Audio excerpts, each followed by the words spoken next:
Doctor Who and the Keys of Marinus by Philip Hinchcliffe. Read by Jamie Glover. Chapter 1. The Sea of Death.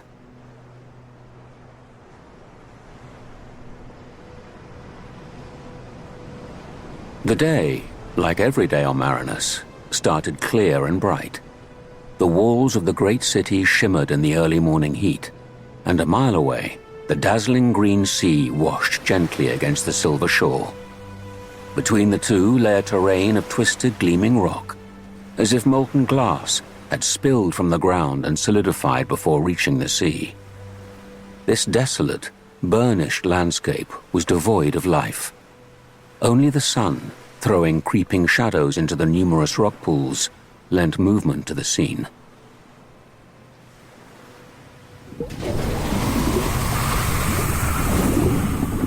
At 7:01 zeniths, intergalactic time precisely, 3 BXV sub-oceanic assault craft penetrated Marinian territorial waters at a depth of 50 sonars. Fitted with anti-met radar devices, they sped undetected to within 100 yards of the shore before surfacing and slithering onto the wide beach. For several minutes, the BXVs lay there, glistening in the sun like giant slugs. Then one of the outer casings was pushed open, and a shiny black hand emerged, its webbed fingers clawing the air for support. The Vord invasion of Marinus had begun.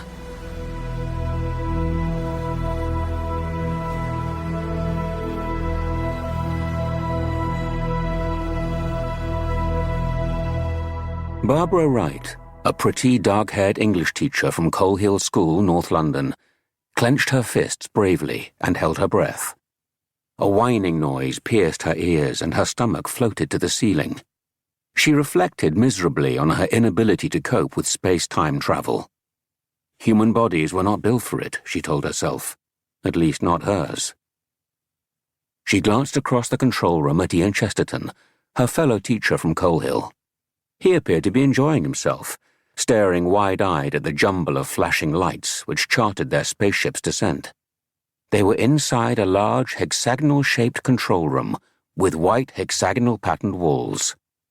A hexagonal console in the middle of the room supported a transparent cylindrical column which moved slowly up and down when the ship was in flight. Next to Ian, deep in concentration, was the owner of the spacecraft. He was an old man with an upright, alert stance and a dignified expression. He had flowing white hair and mischievous blue eyes. He was dressed like an eccentric Victorian professor. Dark frock coat, winged collar and tie, checked waistcoat and trousers. He carried a wooden walking stick, which he shook vigorously in the air when arguing, which was often. He was known as the Doctor. There was one other person in the spaceship, a young girl of about 15. This was Susan, the Doctor's granddaughter.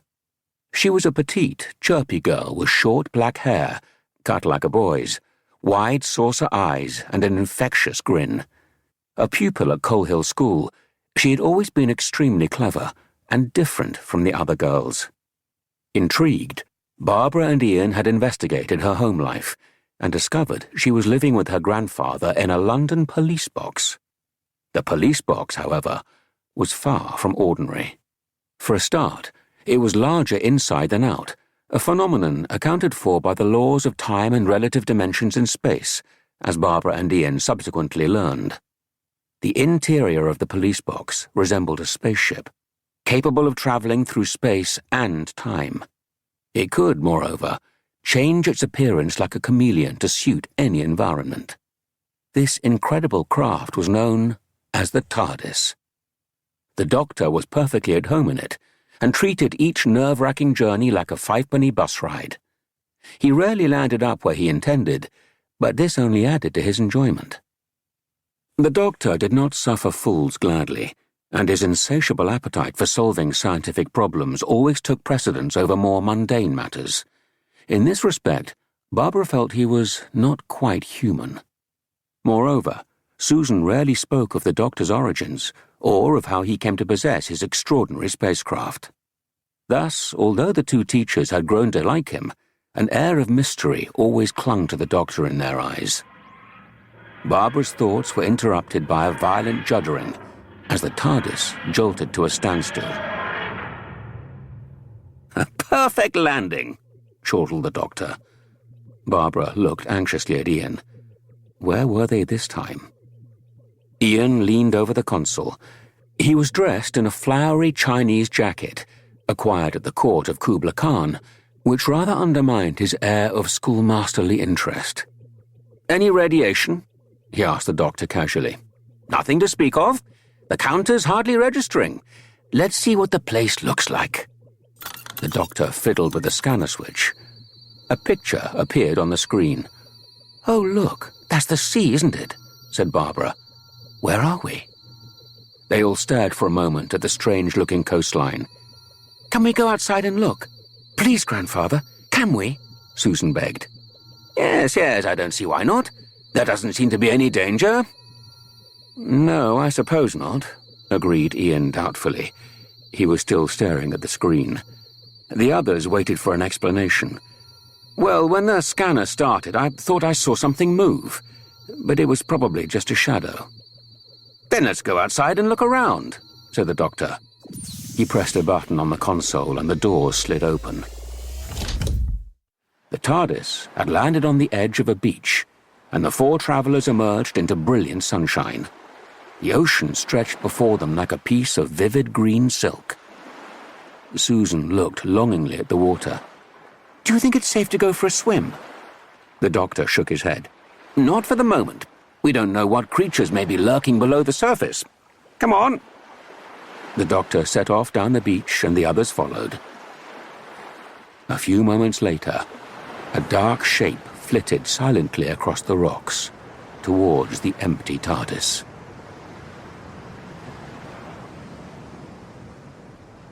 "It's very quiet, isn't it?" whispered Barbara uneasily. "You're right. No birds or anything," replied Ian. A little way ahead, the Doctor suddenly called out, "What do you make of these, Chesterton?" He held up a handful of small pebbles. "Fascinating, aren't they?" Ian took one and examined it carefully. "It's glass, isn't it?" Yes. The Doctor nodded excitedly. "The odd thing is it seems to run right under the sea, unless my eyes deceive me." "We'll have to be careful," said Ian. "It looks sharp enough to cut through our shoes." "Glass instead of sand. Intriguing, Chesterton." The Doctor tapped the young schoolteacher on the leg with his walking stick. They were interrupted by a shout from Susan. Barbara and Ian went to her, leaving the Doctor on the beach. Susan had discovered a shallow pool and was busy removing her shoes and socks. "If I can't swim, at least I can paddle," she said. Barbara smiled and sat down at the edge of the pool to watch. As she did so, she inadvertently knocked one of Susan's shoes into the water. "I'll get it," said Susan, and swung her legs over the edge. "No, Susan!" Ian was staring down into the pool, where Susan's shoe was dissolving in a steam of bubbles. "What is it?" gasped Barbara. "I don't know, some sort of acid. But it was so fast, it just seemed to disintegrate. And I was going to paddle in it." Susan shivered at the thought. "It's all right," said Barbara, comforting her. "You've got some other shoes in the ship, haven't you?" Susan nodded. "Go and put them on. We'll wait for you." "You better wear my shoes to get there," suggested Ian. "They'll be much too big for me." "Better than cutting your feet open on this glass." Susan slipped into Ian's heavy brogues and clumped off towards the TARDIS. Barbara glanced down at the pool again. "Ian, this looks like a tidal pool." "I agree. It matches up with the glass beach." "Then all that out there," Barbara gestured towards the sea, "is acid too. A sea of acid." Ian nodded. It was an alarming thought. Susan's progress over the rocks was slow. Her approach to the TARDIS was heralded by slipping and sliding noises and squeals of pain. Alerted by this, the creature which was about to force open the TARDIS door slunk back to the cover of the rocks. "Acid, eh? Astonishing." The doctor shook his head and stared at the sea. "In all my travels, I've never come across that before. Still, Susan wasn't harmed." "Losing her shoes was a bit frightening," said Barbara. "She went back to the ship for another pair." The doctor glanced down at Ian's stockinged feet. "Pity you weren't wearing shoes, young man. You could have lent her yours. You mustn't get sloppy in your habits, you know." Ian was about to argue, but the doctor marched off down the beach. A few moments later, he gave a cry and pointed to something ahead. Beyond a narrow spit of rock lay two bullet-shaped objects about 8 feet long, wide enough to carry a man, and with stabilizing fins at the rear. They were made of a hard, translucent material, like glass torpedoes. "Give me a hand to get this open." The doctor knelt down beside one of the tubes and searched for an opening. "Can I help?" asked Barbara. "See if there are any other signs of habitation. Be careful, Chesterton. I think it's dry, but there may still be acid adhering to the outside. There doesn't seem to be any hinge. Maybe the ends unscrew." "Quite likely," replied the doctor. "Try it. Whichever way it works, it would have to be absolutely watertight, or rather acid-tight." Barbara wandered off towards the rocks. The doctor's bossy tone meant he was getting excited. Barbara would have been happy to leave there and then, but she knew the doctor would have to solve the mystery of the torpedoes first. She decided to explore a spine of rock which ran into the sea 50 yards away. Almost immediately, she glimpsed another of the transparent tubes nestling beneath an overhanging lip. It was identical to the others, although the top had been prized open. As Barbara drew level, she noticed a black, rubbery object dangling from the opening. With a shock, she realized it was an arm. Something was still inside. Susan emerged from the TARDIS, clutching Ian's shoes. She had managed to dig out a spare pair of her own which would do, although they felt a bit tight. She had recovered from her fright and looked about expectantly for the others. Guessing they were further up the beach, she set off in that direction. After a few yards, her shoes began to pinch, and she bent down to adjust them. As she did so, she noticed some peculiar footprints in the sand. They were the size of a human foot, but webbed between the toes. They led up to the TARDIS, then away again into the rocks. Intrigued, Susan decided to follow the footprints. They led into the rocky hinterland. Behind her, keeping carefully to the cover of the larger rocks, a strange figure set off in pursuit. Despite its clumsy, webbed feet, the creature slithered soundlessly over the polished stones. It was roughly the size and shape of a man, but more agile and strong in its movements. Its skin was dark and rubbery, its bullet-shaped head smooth and devoid of features, except for 2 frog-like eyes and a snoutish protuberance, like corrugated piping. The head was flanked by 2 flat, pointed lugs. The face as a whole faintly resembled that of Anubis, the jackal-headed god of Egyptian mythology. The creature, however, was far from being any sort of god.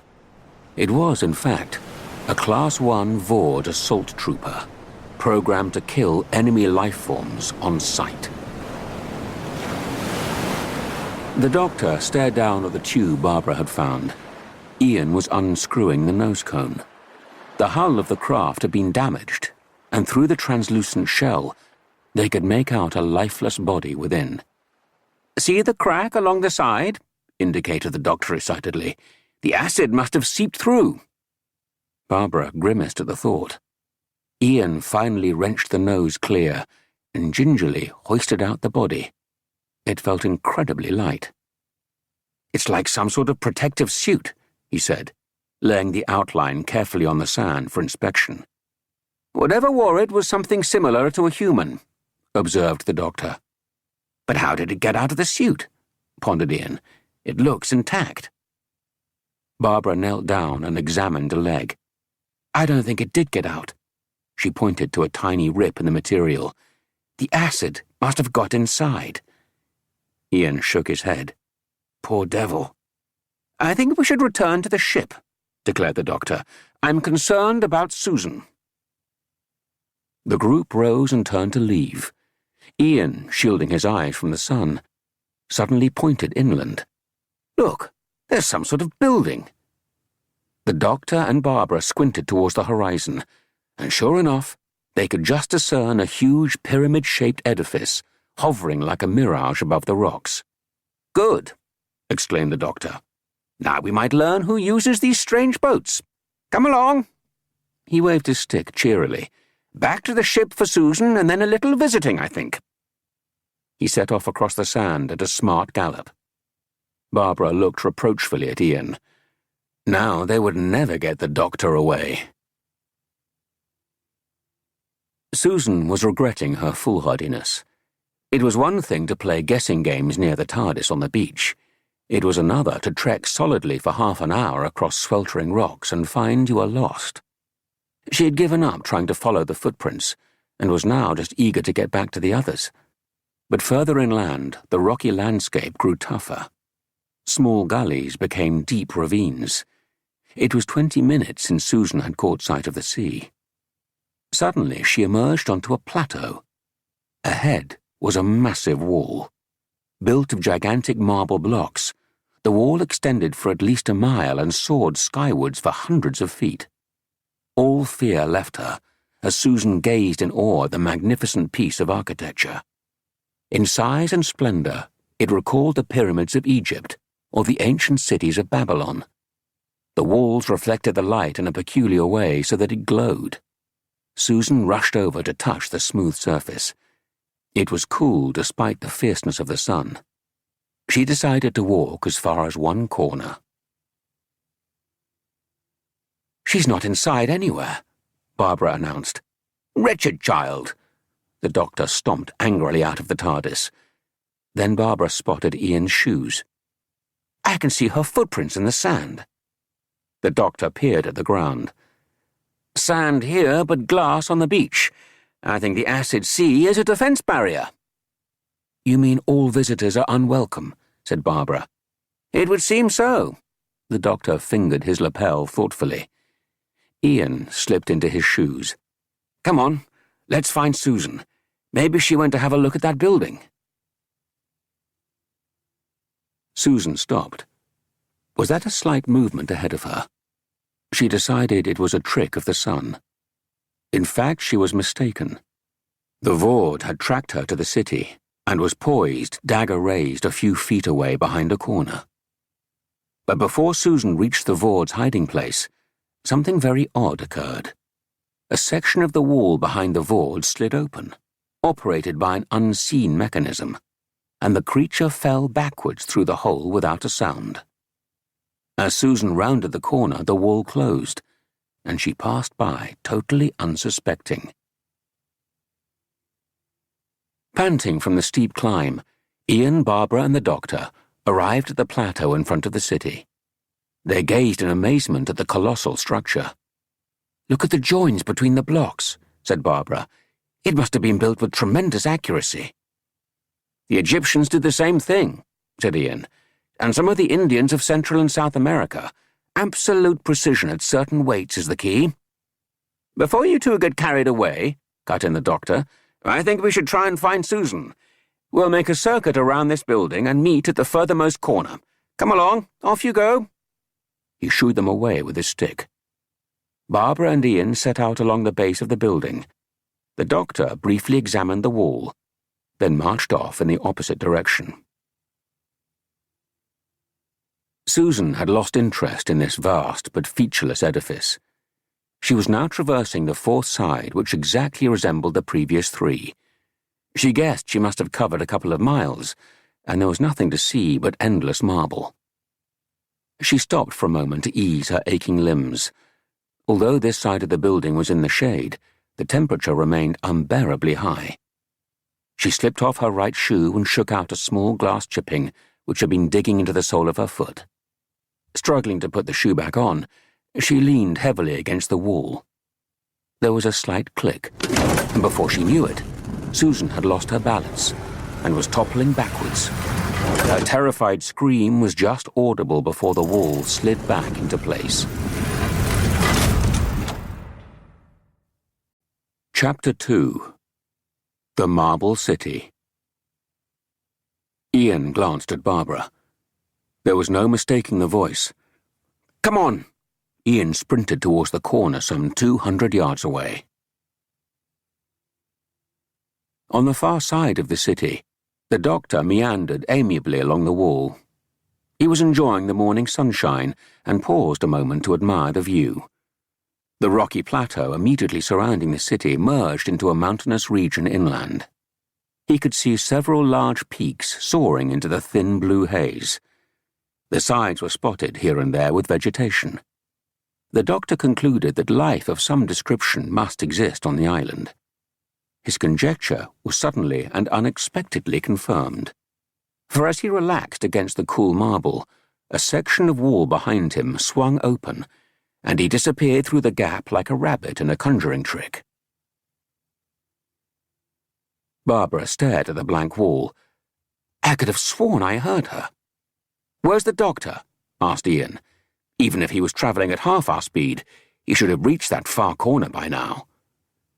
Barbara glanced nervously around. He was right. Where was the doctor? Susan rose shakily to her feet. She felt like the victim of a bad parlour trick.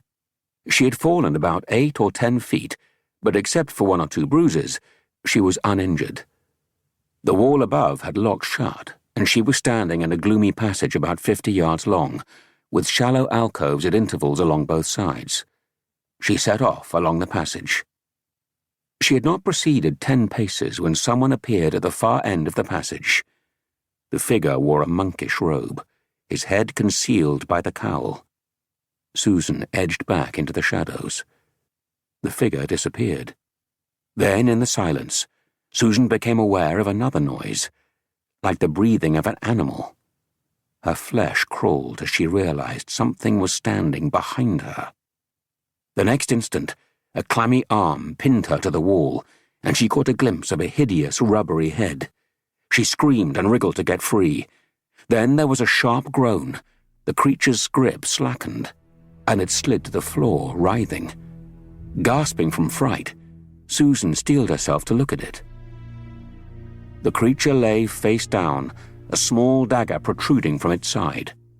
With horror, Susan realized she must have forced the creature onto its own blade in the violent struggle. It was humanoid, but with reptilian hands and feet. Its head was smooth and oval with bulbous eyes and flat ears. It was several seconds before Susan noticed the hooded figure. He was advancing slowly towards her, blocking her exit from the alcove. She was trapped.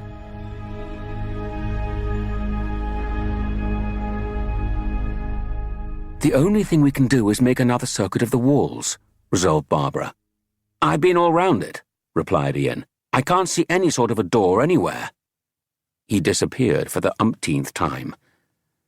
"Of course, there's just a chance that Susan didn't come this way at all." Barbara gazed wearily towards the shore. "She might be waiting for us in the ship." There was no reply from Ian. Barbara called out loud. "I said we might go back to the ship." There was still no reply. Barbara scrambled to her feet and walked to the corner. "Ian?" The length of wall was completely deserted. Barbara bit her lip, fighting the sudden well of panic. There must be an explanation. People didn't just vanish into thin air. There was a gentle click in the wall behind her, and the marble block slid magically apart. Barbara span round. In the opening was a tall, robed figure. His arms groped towards her. Ian scanned the dim passage into which he had been unceremoniously dumped. It ran underground for about 50 yards towards a wide junction. The walls were buttressed at regular intervals, creating pockets of shadow along the route. He glimpsed something on the floor in one of the alcoves. It was a body. He had found one of the creatures from the submarines. This time the cause of death was obvious. A small, pointed dagger jutted from the creature's side. Ian drew back from the body, and glanced apprehensively up and down the passageway. If Susan was still sightseeing near here, she had to be found quickly. He set off at a run to explore the remaining corridors. It was awful. The wall just seemed to swallow me up. Then this creature grabbed me, and the next thing he was dead. The speaker was Susan. She was addressing Barbara and the doctor. The three of them were locked inside a dingy cell to which they had been led independently by the robed figure. Barbara looked puzzled. "Do you think the creatures live here?" The doctor shook his head. "No, the one in the long robe seems to belong to this building." "Then the creatures from those glass submarines are intruders like us." "With one difference." The doctor wagged his finger emphatically. "They died, and we are only imprisoned." "Perhaps we're going to be killed too." "Well, now, we mustn't worry too much," said the doctor cheerfully. "That young friend of yours is a man of infinite resource. Whilst he is free, our chance of rescue is quite good." "He isn't free," said Barbara. "They captured him before me." The doctor's face fell. The hooded figure strode purposefully along one of the many corridors in the great city. He looked neither to left nor right, seemingly preoccupied with his own thoughts. For this reason, he was caught totally unawares. A clammy forearm suddenly gripped his neck and forced him to the floor. At that moment, Ian turned the corner. He saw the Vord, the robed figure, and a flash of steel. Ian hurled himself at the Vord, and the knife clattered to the floor. Ian scrambled to his feet. The Vord, surprisingly nimble, was already up and advancing on him. With a quick feint, Ian locked both arms round the creature's neck. The Vord tried to wrench itself free, and they fell to the ground. As they rolled about the floor, the robed figure ran to the wall where a carved lever was embedded in the stonework. The Vord lunged at Ian and slammed him against the wall, knocking the breath from his body. Then, gripping Ian's neck between its webbed fingers, it began to throttle him. With a last, desperate jerk, Ian wheeled the Vord round into an alcove. As the Vord hit the wall, the robed figure pulled the lever, and the creature tumbled backwards, pulling Ian with him.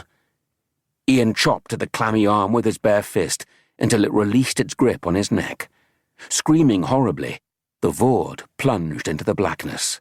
There was an echoing splash as it hit a pool far below. Then silence. Ian stared at the gaping hole. It closed too. He turned, panting for breath, and faced the robed figure. The stranger spoke first. "Why do you protect me?" he asked. The voice was low and forbidding. Ian swallowed. "Are you a prisoner here?" It was all he could think of. The stranger nodded and pulled down his hood. A somber, regal face was revealed, straight-nosed, with clear, deep-set eyes, surmounted by a long, sloping forehead and sparse grey hair. "In a way, for I can never leave here. In another way, this is my home." Ian didn't find this very helpful. "Where are my friends?" he asked. "Safe," intoned the stranger. "I saw your machine materialize. Until I knew otherwise, I had to treat you as potential enemies. The Vord were already trying to penetrate the walls." "The Vord?" repeated Ian, uncomprehending. "The creature who attacked me was a Vord," explained the stranger. "It is many years since their last assault. Now they have returned." He sighed and his eyes grew cloudy. "If they continue to come, eventually they must succeed." "I would have thought this place impregnable," said Ian, looking round at the thick walls. "How many of you defend it?" "How many?" The stranger let out a hollow laugh. "I am alone. But please," he raised a polite hand, "first we will release your companions. Then I will try to explain." Relieved to hear the others were safe, Ian followed the stranger. As they moved off, a shadowy form glided after them.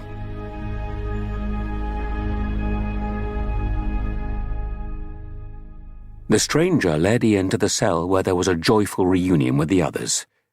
Then the old man, who introduced himself as Arbitan, took them to the upper levels of the city.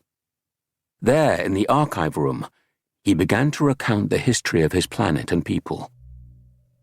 When Arbitan had finished, the doctor said, "So your technology reached its peak over 2,000 years ago?"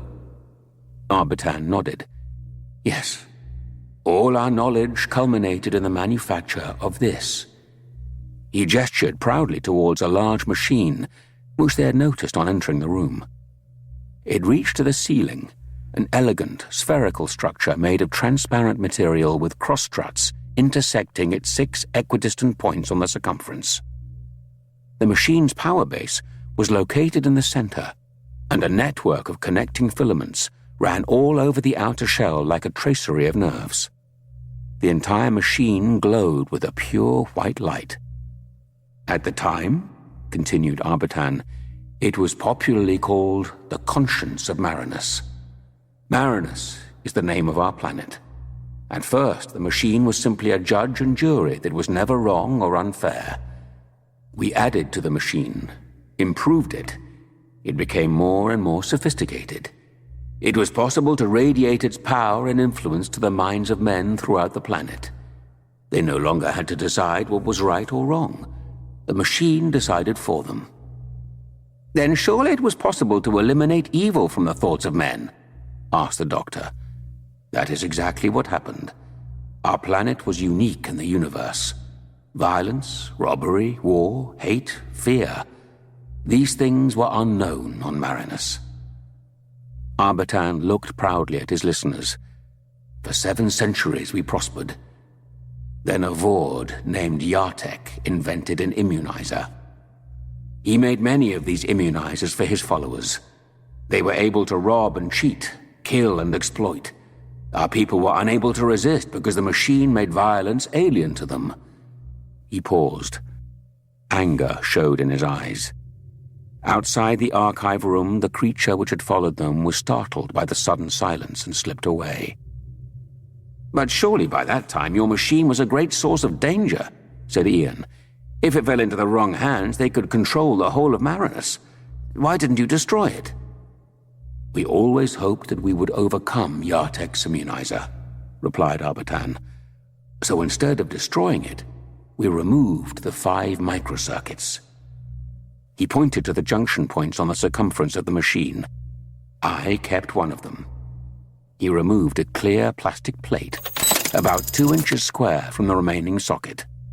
The others were taken to places of safety all over Marinus. Arbitan's eyes burned brightly. "Now the time has come when they must be recovered." "Why can't you simply make new keys?" inquired Barbara sweetly. "The keys themselves are simple.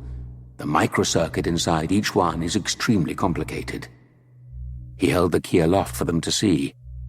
Laminated into the plastic was an intricate pattern barely visible to the naked eye. A permutation of numbers and signals which would take 1,000 years to unravel. I have done all I can by modifying the machine. The doctor nodded. "And given all the keys in their proper places, your machine will be irresistible?" "Yes." "Isn't there anyone you can send for the keys?" asked Ian. An anguished expression appeared in the old man's face. "Over the years, all my friends and followers have gone but never returned." His voice grew tremulous. "Last year, I sent my daughter. She has not returned, and all I've had to comfort me has been the distant echo of her voice and the imagined fall of her footstep."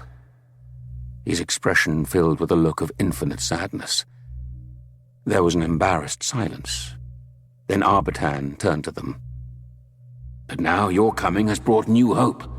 You must find the circuits for me," he said exultantly. The visitors looked at each other in dismay. The TARDIS rested on the beach like an abandoned toy. The fierce sun beat down on the peeling blue paintwork, highlighting its tatty, battered appearance. Anything less like a sophisticated space-time machine would be difficult to find. But looks deceive. The TARDIS and its master may have seemed decrepit and unreliable on the surface, but both harboured powers which had eluded countless civilizations since the dawn of time itself. Barbara and Ian rounded the spit of rock, and the TARDIS came into view. They paused for the Doctor and Susan, who were some way behind. After a moment, Barbara spoke. "I don't know about you, Ian, but I hated leaving that old man. He must have been his last hope." Ian looked across at her. "Yes, I wish there was something we could do."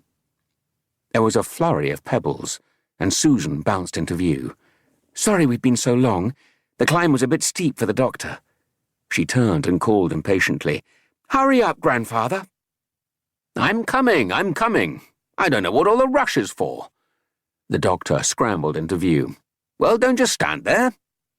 He glared at them and stomped off towards the TARDIS, hot and irate. 5 yards from the TARDIS, the Doctor stopped in his tracks. "What the—" He reeled backwards in surprise. A moment later, Ian did the same thing. "What is it?" cried Barbara. She ran up and felt the air in front of them. "It's an invisible wall," she said, amazed. "Yes, but there's no substance here," added the Doctor. Susan felt her way along it. She reached the far side of the TARDIS. "It's all the way round. There doesn't seem to be a corner." "There wouldn't be," explained the Doctor. "Molecules will be at their weakest." He turned to Ian excitedly. "Look here, Chesterton, this is fascinating. I believe a force barrier has been thrown up around the ship." At that moment, a voice rang out from the air above their heads. "I'm sorry you have forced me into keeping you from your ship, but your refusal to help left me no alternative." It was Arbitan.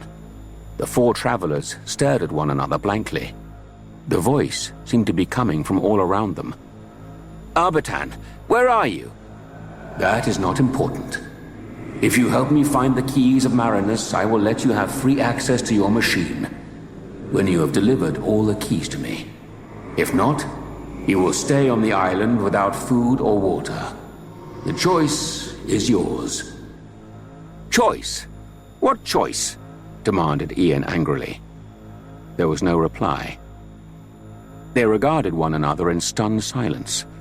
A matter of yards away, but impregnable, stood the TARDIS, their only means of escape. They were marooned on Marinus.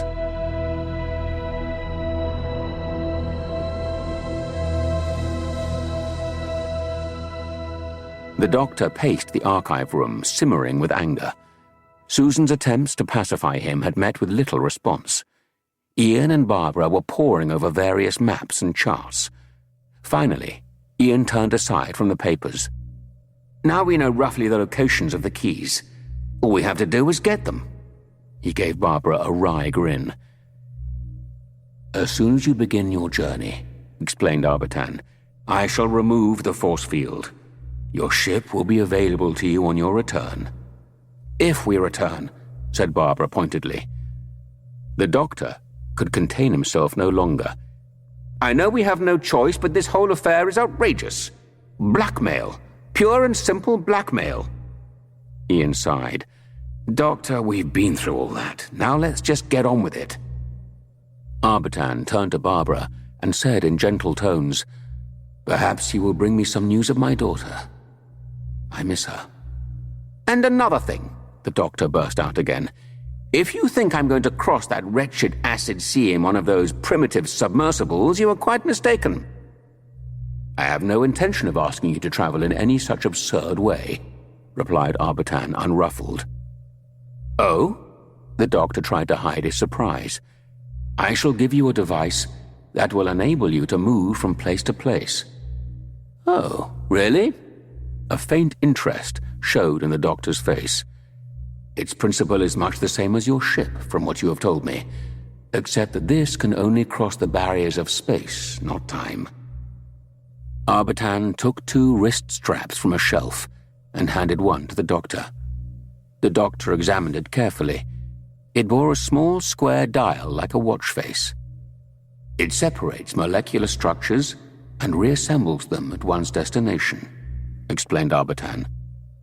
In the same order, I hope, joked Ian. Don't be ridiculous, Chesterton, snapped the doctor, intrigued by the device. This is a perfectly acceptable method of travelling. Very compact, too, sir, if I may say so. Very neat. Arbitan smiled politely and handed them each a strap. After they had donned them, he said, Each strap is programmed to the same destination. You need only twist the dial once. Like this? Said Barbara, and she turned the device on her wrist. There was a shimmering effect, and she vanished. Barbara! Cried Susan. Ian turned angrily on Arbitan. What have you done to her? Don't waste time. You must follow her quickly. One final thing. The old man's face grew solemn. If, when you return here, you find the Vord have taken the building, you must not let them get the keys. You understand that? Destroy them. He delivered these last words with great emphasis. Now, twist the dials. Ian, Susan, and the doctor did as they were bid. The room shimmered, and they were gone. Arbitan stared at the empty space. For the future of all our people, he prayed fervently, I hope you succeed. Gathering up his robe, he crossed to the machine and began to check it. He had been engrossed in this task for several minutes when a shadow fell across the open doorway. Arbitan's back presented a defenseless target. The Vord slithered noiselessly across the polished floor. Too late, Arbitan sensed the creature's presence behind him. As he turned, the Vord's blade rammed deep into his chest. With a pitiful cry, the last keeper of the keys slumped to the floor, dead.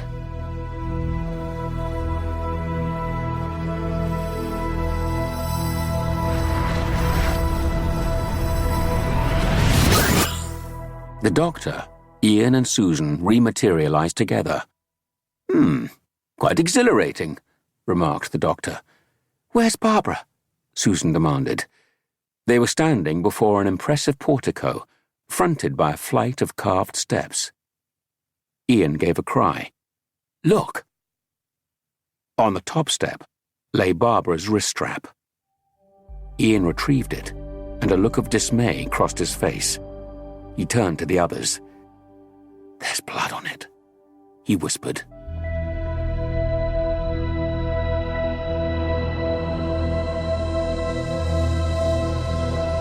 Chapter 3. The Velvet Web. The doctor took the wrist strap from Ian and stared at the drops of blood. I can't imagine why Barbara would leave of her own free will. He looked towards the steps. Whatever lives behind those doors must have taken her by force. Then let's get it, urged Ian. He bounded up the steps and shouldered the heavy doors apart. Utter darkness awaited them on the inside. The travellers peered warily into the gloom for several seconds. Suddenly, they were engulfed in a flood of light which stabbed their eyes like steel darts. The light was accompanied by an ear-splitting noise. The doctor and his companions writhed with pain until, just as suddenly, the light faded and the noise ceased. They opened their eyes. Before them, they now perceived a huge chamber, like a stateroom or banqueting hall. Fluted marble columns supported an elaborate ceiling, painted in rich blues and purples. Silken drapes of deep vermilion hung against the walls, and the marble floor was patterned with intricate mosaics. A fountain played in the center. Around it were arranged several couches. Draped over one of these, entirely at her ease and attended by two diaphanously clad beauties, was Barbara. Susan, Ian, she beckoned them over. Susan ran across and hugged her. Barbara, we found your wrist strap with blood on it. I know, that was silly. I turned the dial and seemed to be falling through space. I got frightened and tried to tear it off my wrist. Scratched myself, see? She showed Susan the mark. Ian grinned at her. Well, I must say it's quite a nice little place you've got here. Barbara winked. You haven't seen anything yet. She turned to the beautiful attendants. Will you bring some food for my friends?" The two girls curtsied and withdrew. The doctor raised an eyebrow as they brushed past him. "You may be seated," said Barbara with a smile, indicating the empty sofas. Ian bowed low. "Your Royal Highness is most gracious. Perhaps if your Majesty would stop hogging the grapes, we could all have some." Barbara laughed and handed round a large bowl of fruit. Ian turned to the doctor. "What do you think of it, Doctor?" The doctor frowned disapprovingly. "Sensuous and decadent." A ghost of a smile appeared, but rather pleasant. "I say, is that a pomegranate?" He leaned forward and extracted a large green fruit from the bowl. Susan noticed several bolts of silk lying on the floor. "I'd love a dress made from one of those," she cried. "They're gorgeous." "That's what they're here for," explained Barbara. "They asked me to choose the materials I wanted for my robes." A gong sounded, and 6 silver platters full of gastronomic delights were brought in and set down before them. "All most remarkable," said the doctor, shaking his head in amazement. "Well, I'm starving," announced Susan. She began tucking into the large spread. The others quickly followed suit. "I do believe these are truffles," said the doctor approvingly. They ate hungrily for several minutes until Susan whispered, "We've got a visitor." Approaching them across the room was a tall young man in a silken tunic.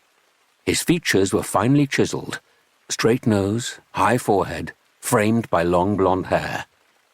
"This is where we pay the bill," said Ian quietly. The young man reached the group. "No, don't get up," he said, as they rose to greet him. His voice was soft and cultured.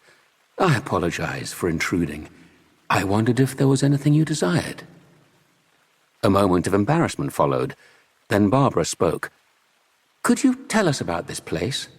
Whom do we have to thank for all this?" "You were in the city of Morphoton," replied the young man, smiling. "Our people are perhaps the most contented in the universe. Nothing they desire is denied them." Susan's face brightened. "I'd love a dress made from that silk." "Susan, I will not have you taking advantage," snapped the doctor. The young man silenced him with a wave of the hand. "She takes no advantage, truly. Our one wish is to fulfill your every need. She shall have the dress." His mild gaze traversed the group, gently questioning them in turn. "And you?" he said, addressing the doctor. "Have you no wish, no great desire?" The doctor coughed. "Yes, well, perhaps, but I'm afraid it's not quite as easy as giving Susan a dress." He inspected his fingernails self-consciously. "What is it then, grandfather?" The doctor eyed the young man shrewdly. "Well, perhaps, if I had to choose, a well-equipped laboratory with every conceivable instrument, "It will be arranged." Ian's jaw dropped in amazement. "It will? You mean he can have it?" The young man smiled knowingly. "Perhaps in the morning when you see the laboratory you will find our way of life easier to understand. Now, as it is late, I suggest you sleep. When you wake, you will learn everything about Morphoton." He gave them a low bow and left the room. The doctor turned to the others. "Charming, young man, charming. I think a study of this culture is going to prove very fascinating." He stifled a yawn. "Do you know, I'm suddenly tired." He slumped onto a sofa and closed his eyes. Barbara noticed Susan nodding off too. She arranged a few cushions around the young girl and returned to her couch. Ian was staring vacantly into space. "You don't look very happy," she said. "Perhaps it's my materialistic side. How rich and powerful do you have to be to give things away free?" "Now don't spoil it all," said Barbara, plumping a cushion. "You can't apply Earth standards here." "No, it's certainly very different." Ian looked round, then lowered his voice. "Did you see that man's eyes?" "What about them?" "He didn't blink once. Am I being ridiculous?" "Yes," replied Barbara sleepily. "They're just kind, hospitable people. Try to get some sleep. You'll feel differently in the morning." Ian lay on the couch and tried to banish his feeling of skepticism. It was all too pleasant, too neat, too friendly. Not like the doctor to be taken in either. Mind you, the old boy had a few weak spots. He could just imagine him like a child with a new toy if he got that laboratory. Ian's thoughts tailed off, and he slipped into a deep sleep. The travellers dozed, and for some time only the gentle splashing of the fountain broke the silence in the room. Then, quietly at first, another noise could be heard, like the hard breathing of a wild animal. It came from behind a carved plaque on one of the walls. After a moment, the plaque slid aside, and in the darkness beyond it could be seen two eyes, about 6 inches in diameter. The eyes slowly scanned the room, taking in the sleeping forms. Then the plaque slid back into place. The lights in the room grew dim, and after a few moments, a second, larger panel opened in the wall. One of the girl attendants glided out. Her expression was glazed. Trance-like, she approached the doctor and placed a small metal disc on his forehead. She did the same to the others, then retreated through the open panel which shut noiselessly behind her. The doctor, Ian, and Susan slept on undisturbed, but Barbara, who was dozing fitfully, suddenly awoke. She felt something cold on her forehead. She sat up and removed the small metal disc. She was just wondering how it had got there when a blaze of light irradiated the room, bleaching the picture before her eyes to a flat, dazzling negative. The light seemed to be inside her head, scouring her brain like a powerful searchlight. It was accompanied by a loud, sonorous beat, which echoed round the marbled walls. Barbara reached out to wake Susan, but the effort was too great. She felt drained of all energy. She opened her mouth to scream, but no sound emerged. With a shudder, she fell back onto the couch and lost consciousness.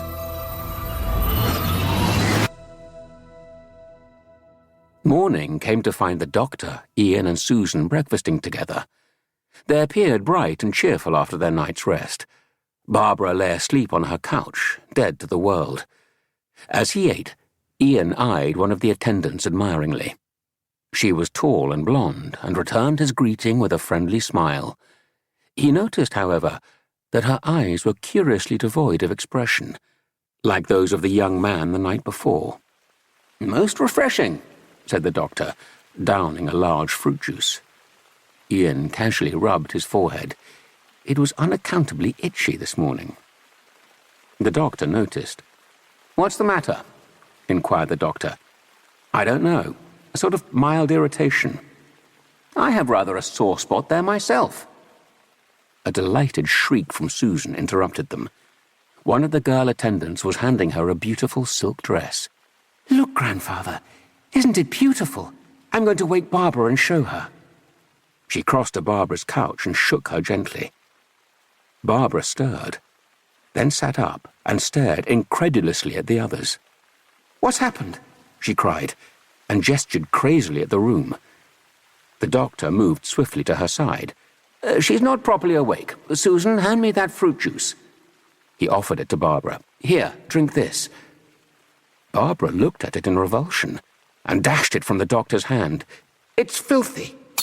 The glass shattered into fragments on the marble floor. "What's got into you?" demanded Ian. Barbara looked at them in disbelief. "Can't you see? And the room, they've changed it." "It's the same," said Susan. "No, it isn't. It isn't." Barbara began to sob. "This terrible dress." She ran her fingers down her clothes. "And the furniture." She shrank from the couch where she had been sleeping. The doctor looked across at Ian. "What's happened to her?" he asked quietly. "Why can't you see it?" Barbara was now screaming and shaking. Ian grabbed her by the shoulders and slapped her hard across the face. "Get a hold of yourself." Barbara gasped at the blow, then looked imploringly into Ian's face. "Ian, try to see. Please, try to see the truth." Ian stared at her in bewilderment. The doctor looked equally baffled. Susan gently squeezed Barbara's hand. Don't be afraid. Look, they brought me my dress. She showed Barbara the silken gown. Barbara recoiled from the garment as if it were a snake. Dirty, dirty rags, she cried. I don't know what they've done to you, or why it hasn't worked on me, but I must find a way to show you. I must, before it's too late. She gazed forlornly at her companions. It was as if a million light years separated them. Here comes Altos, announced the doctor. Perhaps he can convince you. Their host was approaching. He knows it's failed me, whispered Barbara. A moment's anger showed in the young man's face. Then he advanced, smiling and full of concern. What's the matter? Aren't you feeling well? Let me take you to our physicians. No, no! Barbara backed away from him. Please, I only want to help you. He took hold of her arm. No! Barbara broke away and ran across the room. Barbara! Yelled Ian, but she had already reached the door and disappeared. Please don't concern yourself, said Altos. She is overwrought. I will deal with it. You stay here. He strode quickly out of the room, leaving the others stunned and perplexed. Barbara raced along acres of marbled floor. She needed somewhere to hide. Altos would pursue her, and she was desperate for time to collect her thoughts. She flew past rows of locked doors before spotting one slightly ajar. She peered inside. A flight of steps led down to a bare floor. She slipped in and closed the door. The room was empty, apart from a wooden table, a couple of chairs, and a straw mattress. Immediately, footsteps echoed along the corridor outside. Barbara crammed herself behind a piece of jutting wall at the side of the steps.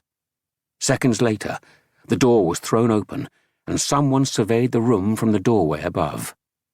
After a long pause, the door clanged shut. Barbara slumped to the floor, her nerves all but shattered. The previous 10 minutes had been the worst in her life. She half wondered if she had not woken at all, and it was all a nightmare. She had read once that madmen thought they were the only sane people in the world. But she was not mad. She was in her right mind, and somehow the minds of her companions had been tampered with. How else could they not have seen what she saw? The splendors of that room were trickery, a deceitful mirage. She had seen the reality. Dank, dripping walls, furniture made of rough boards, inedible scraps for food, and Susan's dress a bundle of rags. Everywhere was not richness and beauty, but filth and squalor. Like this cell she now sat in. Barbara rose unsteadily to her feet. She must lift the spell from the minds of her friends. There had to be some kind of controlling force which operated through the discs, maybe in the building itself. She would have to find it. She mounted the steps and cautiously tried the door. It was stuck. She gave it a good pull, but to no avail. It had been locked from the outside. The young man, Altos, arrived at a heavy studded door and knocked. After a polite pause, he entered. The room in semi-darkness was large and resembled a medical laboratory. Altos stood to attention. One of the women has resisted the power of the mesmeron, he reported. She has escaped into the city. He addressed himself to 4 glass domes, similar to Victorian display cases, which dominated the room. Housed within each was a full-sized, pulsating brain. The 4 brains, fed by a mass of rubber tubing connected to nearby liquid containers, rose slowly up and down in their cases, giving out the same low animal sound Barbara had heard the previous night. From the tops of the brains sprouted 2 stalks supporting a pair of giant, luminous eyes.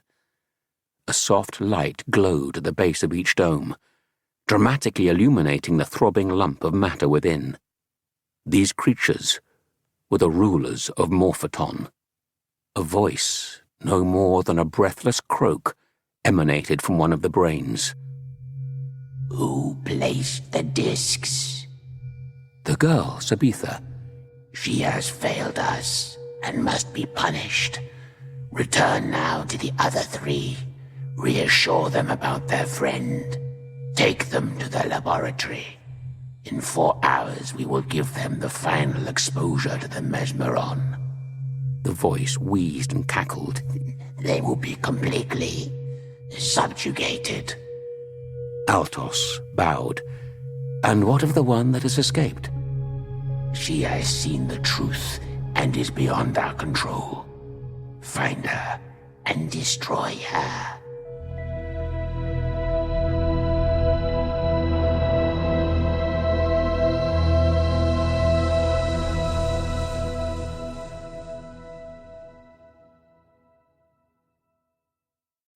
Chapter 4. The Brains of Morphoton. Barbara had fallen into a light sleep, but was awakened by the sound of approaching footsteps. She scrambled to her feet and hid against the wall. The door was unlocked and someone was shoved roughly down the steps into the cell. Barbara gasped with surprise as she saw who it was. "You're the girl who put the discs on our foreheads." The girl turned to Barbara and stared. "I made a mistake. I am to be punished." She spoke in dull, robotic tones, which contrasted oddly with her soft, blonde features. "Tell me about this place," said Barbara. "I am to be punished," replied the girl mechanically. Barbara took her by the shoulders. "Listen, I believe you are under some form of deep hypnosis." "I am to be punished," replied the girl again. Barbara released her hold, exasperated. Everyone she met in this place seemed incapable of carrying on a normal conversation. She decided to leave the girl for a while and try again later.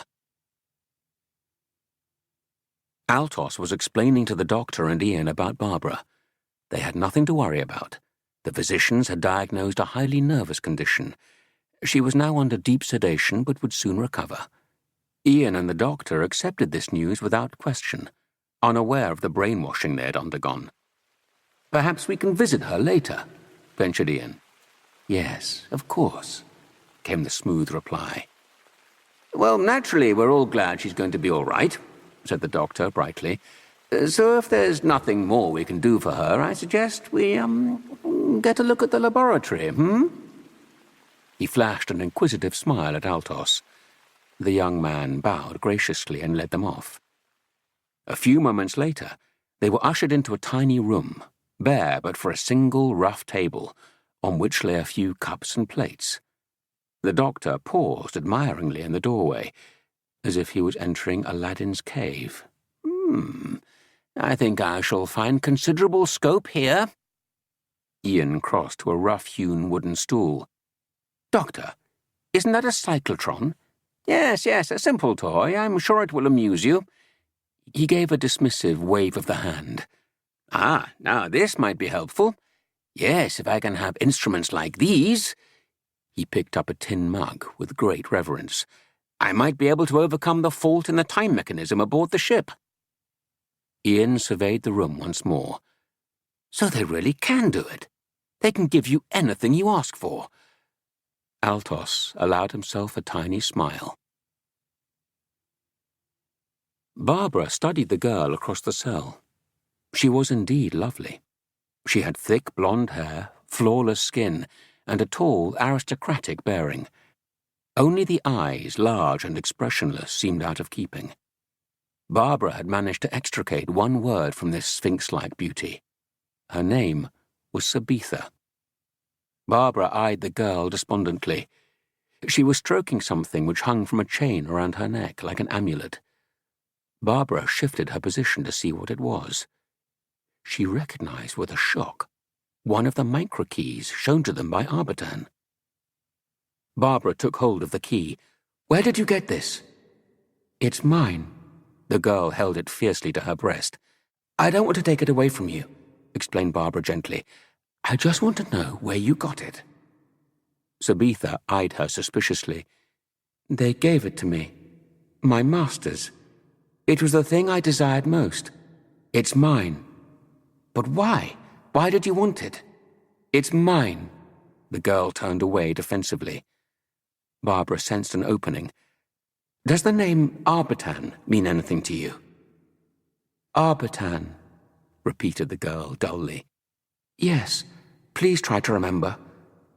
Recognition flickered in the beautiful face. "Arbitan. He sent me here. I can't remember.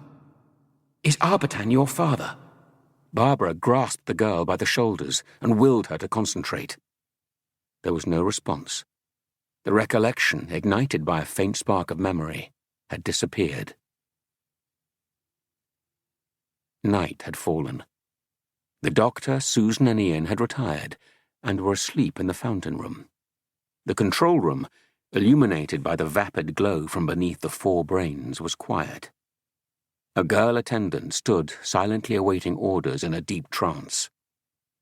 Finally, one of the Morphos spoke. "Open the panel." The girl pressed a button, and the panel slid back to reveal the room beyond. As the Morphos watched, Altos entered and began placing somnor discs on the foreheads of the sleeping travelers. The brain started to pulsate. "Already I sense their will weakening," croaked the voice. "Memory is fading. When they wake, all resistance will have ended. They will remember her no more." Altos re-entered the control room and stood to attention. "What are your orders for them when they have recovered?" "The 2 men will join the working parties. We can use the younger one's strength with the haulage gangs. The older man is weaker but intelligent.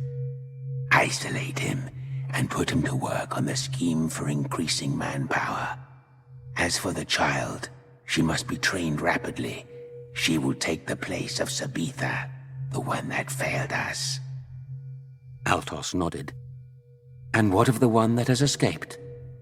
The tremulous voice paused, awaiting a surge of power from the bloated, throbbing brains. Then it spoke. "That is your responsibility. As soon as it is light, a thorough search must be made. If you fail, then you will be killed. She must be found." Altos bowed low and withdrew.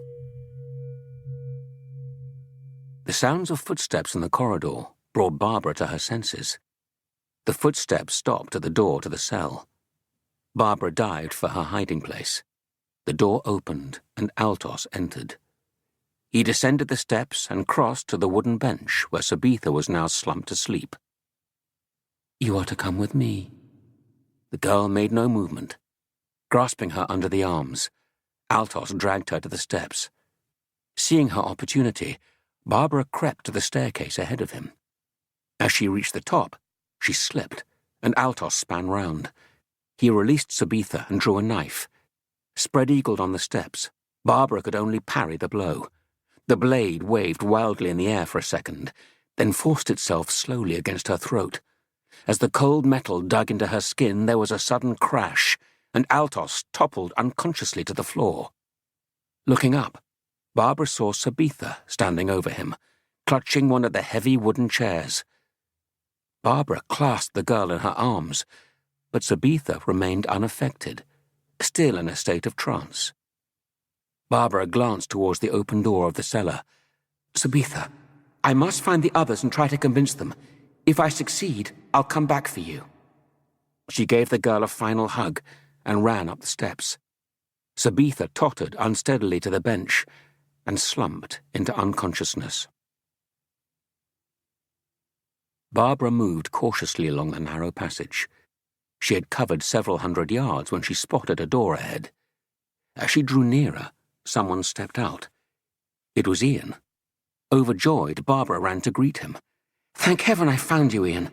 I thought they must have got to you." She suddenly became aware of Ian's lack of response. "I thought... Ian?" She scrutinized his face. The pupils of his eyes were dilated and gazed fixedly ahead. "You must be the one who escaped," he said in a strange voice.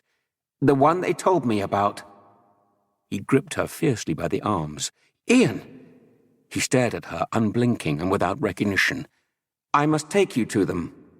Unmoved and unremembering, he dragged her through the open door.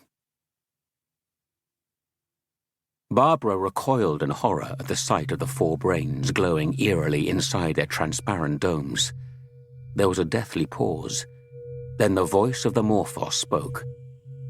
So, she has been caught. You have done well and proved yourself worthy. Ian made a slight bow. Barbara stared at him in revulsion. "It's disgusting," she cried. "Ian, can't you see how you are being used?" Ian merely tightened his grip. Barbara looked around. There was no one in the room apart from a girl attendant who stood motionless and glassy-eyed. Those monstrous brains had everyone in their thrall. We are the masters of this city, rasped the voice, echoing Barbara's thoughts. "So you use your people to act as machines for you?" Much more than machines, the disembodied voice answered proudly. The human body is the most flexible instrument in the world. No single mechanical device could reproduce its mobility and dexterity. "So I'm to become one of your slaves?" No. You have seen the truth of our city. It is beyond our power to erase this from your memory. You must be destroyed. The hoarse tones rose in pitch. Kill her! Without expression, Ian placed his hands around Barbara's throat. She felt his grip tighten. She clawed wildly at his face, but his fingers squeezed her throat relentlessly, forcing the blood to her temples. With a desperate effort, Barbara raised her arms above her head and brought her fists crashing down onto Ian's wrists. For a second his hold was weakened, and she shook herself free. Her momentum carried her headlong into the table which housed the intricate life support equipment. On the table lay a heavy metal jug, which Barbara grabbed and held out ready to defend herself. Kill her! Screamed the voice. Kill her! Kill her! Kill her! Ian advanced towards her, his eyes like marbles. With a cry, Barbara brought the heavy jug down onto the life support equipment. There was a strangulated gasp from the voice. Running to the glass domes, she began smashing them with the jug. The room was filled with inhuman screams as she pulverized the cases in a frenzy of destruction. The carnage stopped Ian in his tracks. He looked dazed and bewildered. When all 4 domes had been reduced to fragments, Barbara sank to her knees, sobbing. Limp and exposed, the brains twitched like wounded animals on the floor of the control room. After a minute, they gave a final shuddering gasp and lay still. Ian and the girl immediately put their hands to their heads, as if waking from a deep sleep. Barbara, it's all right, Ian. Barbara rose and took him by the shoulders. It's all right now. The doctor waited alone in the main chamber, anxiously tapping his stick on the marbled floor. Outside, the corridors echoed to the sounds of destruction as the liberated citizens of Morphoton ran riot through the capital. Ian and Barbara entered, looking disheveled. "They're burning the city," said Ian. The doctor shook his head sadly. "Taking their revenge, poor creatures." "We should get out of here as soon as possible," said Barbara. "Where's Susan?" "Oh, we're meeting here." The doctor waved his stick airily. "She's bringing Sabitha and that young man, Altos. I've questioned him, and there's no doubt about it. He's one of Arbitan's couriers." He dug into one of his pockets. "By the way, I found these travel dials. Those repellent brain things didn't appreciate their significance." He showed them 2 wrist straps, identical to their own. "Ah, here are the others." He turned to greet Susan. She was followed by Altos and Sabitha, both looking quite natural and animated for the first time. "We have 1 key, but there are 3 more to find," announced the doctor. "Yes, Sabitha wants to continue the search for this," said Susan. "I wish to join too," added Altos. The doctor nodded. "I was sent by Arbitan," continued the young man. "I and a friend called Eprin. He was to go ahead in search of Key 4, and I came here for the first." "Arbitan had not heard from either of you," said the doctor. "We must presume something has happened to your friend Eprin." "It may just be that he couldn't reach the key," explained Altos. "It lies somewhere in the city of Millennius." "Ah, yes, the place you mentioned," said the doctor. his face brightening. "The highly civilized society." He turned on the others sharply. "I've decided to adopt his plan." "You mean go 2 jumps ahead and find the 4th key?" said Ian. "Precisely. I shall find out what happened to Eprin." The doctor nodded at Altos. "And if he's alive, make contact with him. Then we can all meet again." Susan threw her arms around the doctor. "I want to go with you." The old man gently disengaged himself. "Yes, yes, Susan. But it's better to split our forces. You will travel with the main party, my child." He nodded towards Ian and Barbara. "I was just wondering if we should fix a time to meet," suggested Barbara. After a brief consultation, they agreed on 7 days hence. The doctor distributed the wrist straps, and there was a general leave-taking. The doctor watched as first Susan, then the others dematerialized. Finally, the doctor adjusted his own dial to a later setting, gave it a firm twist, and vanished. Susan reappeared by a crumbling wall. For a moment, she thought the dial had failed to work properly and she had landed outside Morphoton. But the dense weeds growing between the cracks in the wall told her this was a different place. Deserted, dead, silent. She looked around her. Strewn across the ground were lumps of carved masonry, once part of the wall.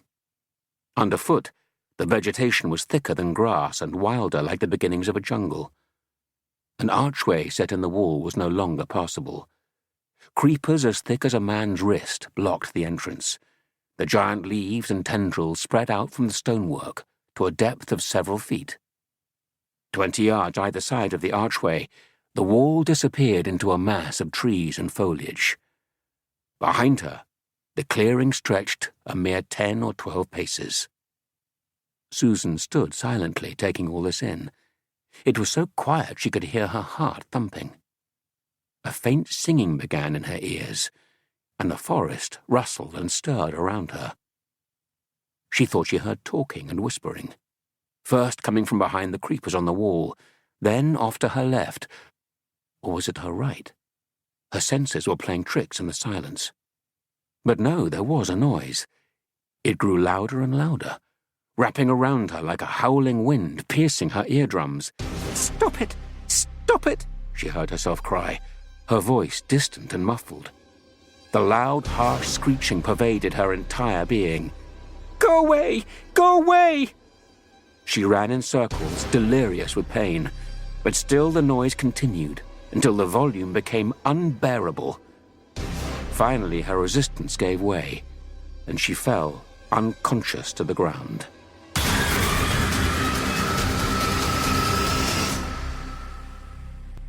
Chapter 5. The Screaming Jungle. Barbara materialized a few feet from the vine-covered wall. Nearby, Susan was scrambling groggily to her feet, clutching her ears. "Go back! Go back!" Susan cried. "What is it? Don't stay here!" Barbara halted, unsure what to do. At that moment, Ian, Sabitha, and Altos materialized. Ian looked around and caught sight of Susan. "What's happened?" he asked. Susan uncovered her ears. "It stopped," she said. "What has?" demanded Barbara. "Didn't you hear it?" Susan looked incredulously at the others. There was an embarrassed pause. Barbara placed an arm around Susan's shoulders. "There could be animals in this jungle." "It wasn't anything like that," snapped Susan angrily. "Take it easy," said Ian. "Just tell us what happened." "It was... I don't know. It was horrifying." "Well, whatever it is has gone now," said Barbara brightly. Susan gave her a steady look. "I did hear it, you know." Barbara nodded. "Yes." There was another silence. Then Sabitha remarked, "This is a dead place." "It is a bit quiet, isn't it?" replied Ian, trying to sound jolly. "That's not what I meant." Ian knew exactly what she meant. There was something deathly in the atmosphere, a feeling of decay, an absence of human life. "The key will be on the other side of that wall," said Altos, reminding them of their mission. They looked at the dense creepers guarding the entrance. Sabitha said, "I suppose we could cut them down." "It would take us the best part of a day," replied Ian. "Let's make a short tour of the wall first." They split up. Ian, Altos, and Sabitha went to look for another entrance, while Barbara and Susan stayed put. "Don't do anything until we get back," warned Ian as he left. "I do wish he wouldn't treat me like Dresden china," complained Barbara. "It's rather nice the way he looks after us all the time," said Susan. "I know, but just once in a while." "Rebel," said Susan with a smile. There was a slight pause. "Are you feeling all right now?" asked Barbara. Susan nodded calmly. "Yes." "What did happen?" "A noise. Very loud. A kind of slithering and screeching sound, amplified many times. I've heard it before, or something like it." "Where?" "I can't remember. I only know that I recognized it as something evil." Susan gave a shudder. Barbara glanced over her shoulder at the surrounding jungle. It looked thicker and darker than ever. Some of the trees were over 200 feet tall, their massive branches interlaced to form a canopy of green which blotted out the sun. Lower down, a subsidiary growth of vines and creepers stretched from trunk to trunk, creating a second, denser ceiling which had enclosed the wall like a giant green wave. "I've never seen vegetation like it," said Barbara in awe. "Do you think the key's inside?" "It must be." Barbara approached the hidden entrance, while Susan sprawled lazily on the ground. "You know, Susan, looking at this archway, these things aren't half as dense as they seem." She pulled a few creepers aside. "I'm sure we could get through." "Maybe." Susan shifted her position on the coarse grass. Her leg itched, and she brushed it idly with the back of her hand. The next instant, something rough and wiry wrapped itself around her left thigh and began tugging her backwards across the ground. Susan let out a yell. Turning, Barbara saw a thick creeper entwined around Susan's body like a large snake. Barbara ran across and tried to drag it off. The creeper twisted and writhed in her grip like a live animal. She seized a heavy stone and hammered it at it with all her might. It loosened its hold, and Susan struggled free. "It was alive!" sobbed Susan, trembling with fright. "It must have fallen on you from the tree." "No, it didn't, Barbara. It didn't. I tell you, it was alive. It was trying to twine all around me." Barbara shook her. "Stop it, Susan. It's just your imagination." She gestured towards the creeper, which now lay motionless on the ground. "It couldn't move by itself. You know it couldn't." Susan pulled herself together. "No, I'm sorry." Barbara put her arm around the young girl. "Come and help me clear the archway." Susan managed a brave smile, and together they began pulling at the loose vines. After a while, they created a small tunnel, and Barbara peered into it. The creepers had grown through the arch and over the wall, filling up what might once have been a small courtyard. Barbara thought she could see more stonework further in. "What is it?" asked Susan eagerly. "I'm not sure. It's so dark. It looks like a statue or something." Barbara pushed through the tangled vegetation towards the far end of the tunnel. "Be careful," warned Susan from the entrance. Working her way down, Barbara could see it was a carved idol about 15 feet tall, set into a crumbling wall. The idol faintly resembled an Eastern Buddha, squat and round with crossed legs and a large pot belly. Its face, however, was more like that of a gargoyle, with a gaping mouth and hideous protruding eyes. Its arms were stretched out as though to embrace someone. On its head, in a small container, was a dazzling array of precious stones: diamonds, sapphires, ropes of pearl, emeralds and rubies set in bracelets of gold, as well as scores of lesser trinkets in silver and copper. "Please don't go any further." Susan's voice sounded dimly along the tunnel, but Barbara pressed forward through the remaining creepers, intent on reaching the idol. Amidst the jewels, she had spotted the shining microcircuit. "There doesn't seem to be any other way in. Where's Barbara?" Susan found Ian, Altos, and Sabitha at her elbow. In there. She pointed to the archway. Barbara's blue dress was barely visible through the wilderness of green. "Barbara, I told you to wait for us," yelled Ian angrily. He set off down the tunnel. Barbara had clambered onto the base of the idol and was reaching up for something. "The key! I found the key!" she cried. As she grasped the microcircuit, there was a click and a rumble of creaking machinery. Ian gazed in horror as the outstretched arms of the idol began to close around Barbara's waist. "Help me, Ian! Help me!" The statue started to revolve with Barbara clasped tightly in its arms. Screaming, Barbara managed to throw the key back into the tunnel before disappearing into the stone wall. When Ian reached it, there was nothing to see but bare masonry. Altos arrived at his side. "You saw what happened?" The young man nodded. "Is there no break in the wall? Perhaps a hidden spring?" Ian scoured the stonework. "If there is, I can't find it." He leaned his head against the wall in desperation. "Let's get out into the open for a minute. I can't think in here." He backed off down the tunnel.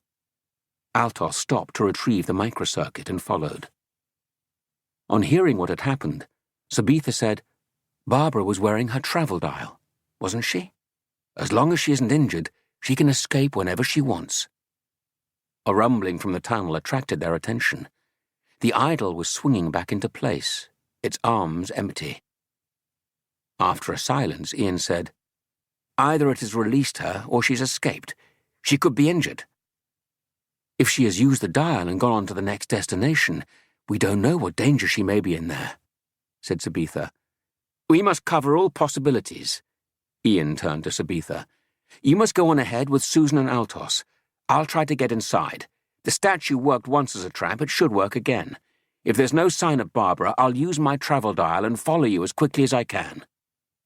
He took the microkey from Altos and handed it to Sabitha. "I think you'd better put that on your chain with the other one. Right, off you go." Altos and Susan pressed their travel dials and disappeared. "Hurry up," said Ian to Sabitha, who was still fiddling with the microkey. "Wait a minute, Ian. There's something wrong." She held up the microkey. "It's an imitation." Ian compared the key with the one Arbitan had given them. "This edge is a fraction shorter," said Sabitha, pointing out the discrepancy. "You're sure about this? It's not possible that there's some slight variation in the genuine circuits." Sabitha shook her head decisively. "No, they're all absolutely identical. This one must be an imitation." Ian sighed. "So we're no better off than when we arrived here." "Do you want me to stay with you?" Ian thought quickly. "No, you better go after the others. They're probably already worried about you.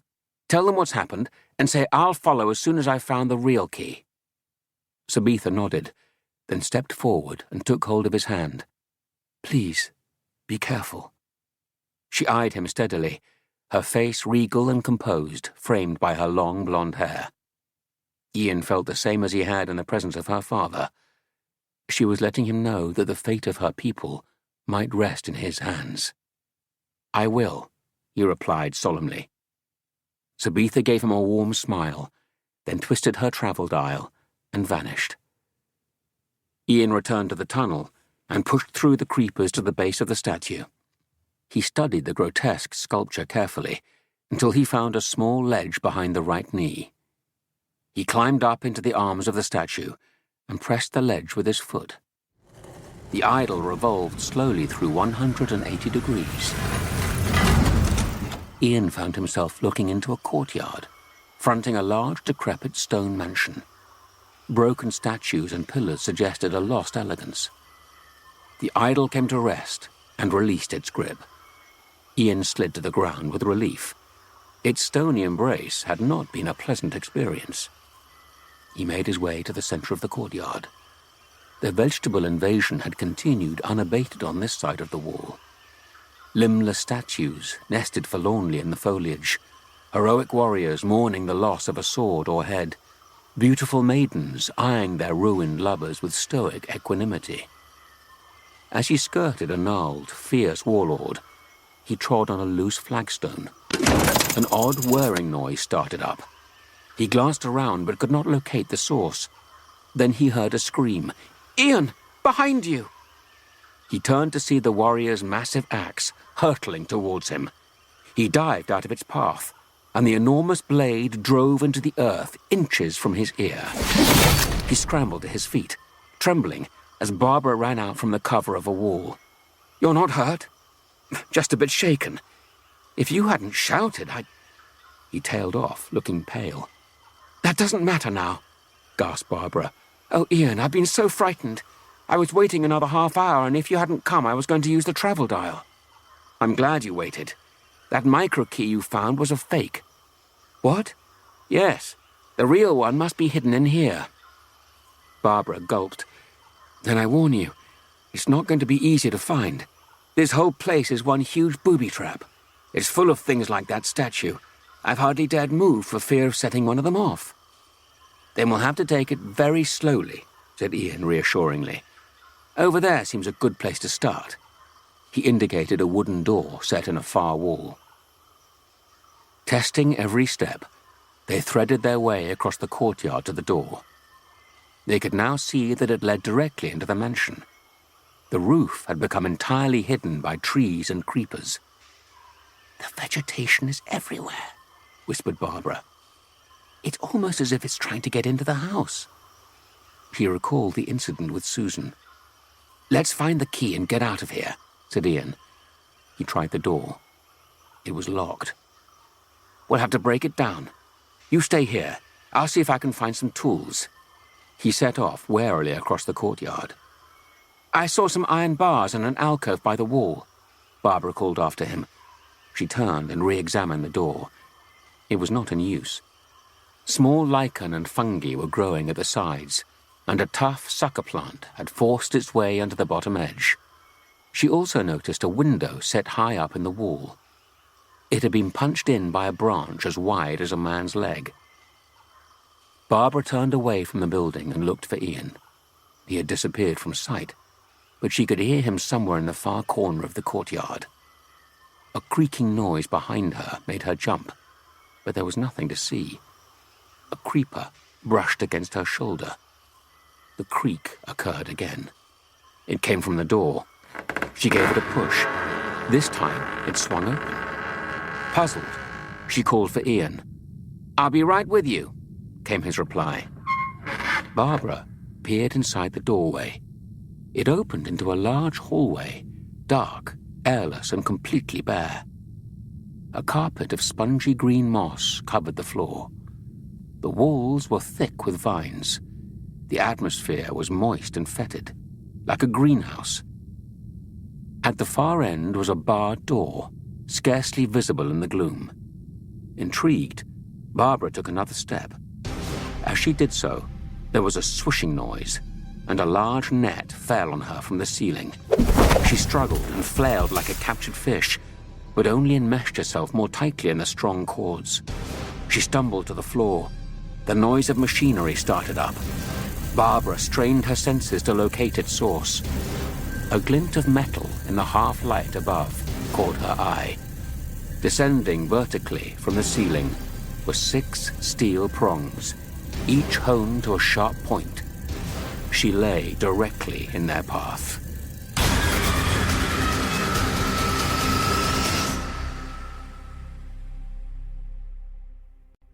Chapter 6. The Whispering Darkness. A terrible scream echoed across the courtyard. Ian grabbed an iron bar from the ground and turned to run from the alcove. The bar caught on something. A hidden wire held it to the floor. He gave a fierce tug. Instantly, an iron grill clanged down over the alcove opening, trapping him inside. "Ian!" Another blood-chilling scream came from the house. Ian scrabbled frantically amongst the pile of rusty garden tools. He found a pickaxe. Thrusting it between the bars of the grill, he began forcing them apart. Barbara tore at the netting in a frenzy. The steel spikes were moving inexorably nearer. "Help me, please!" As she writhed helplessly on the floor, the far door in the hall opened slightly. A human eye observed her through the crack without emotion. Sweating with fear, Ian managed to prise the bars fractionally apart. The needle-sharp prongs were no more than a foot from Barbara's prostrate body. Suddenly, a pair of battered leather boots stepped into her line of vision. The noise of the descending steel spikes ceased. The tips were 3 inches from her face. A querulous voice broke the silence. "Why do you come in search of the key?"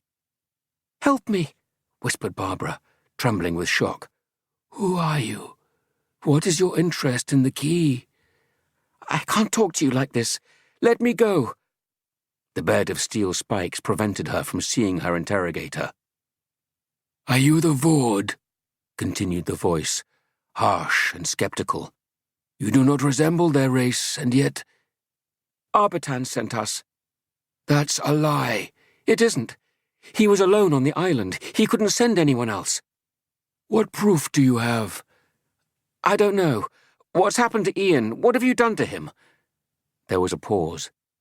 "How can you prove Arbitan sent you?" "The travel dial. On my wrist." Barbara held out her arm. The stranger knelt down to unclip the dial, and Barbara caught sight of his face. He was old and wrinkled, with a thin grey beard. She noticed with surprise he wore a hooded robe like Arbitan's. "I shall examine this," he said. "If it is assembled properly with the correct journey program, I shall know you speak the truth. Only Arbitan could have set your complete journey." He turned on his heel and disappeared through the far doorway. "What have you done to Ian?" Barbara called after him, but the door was slammed shut. Ian wrenched at the bars with all his strength, bending them an inch at a time.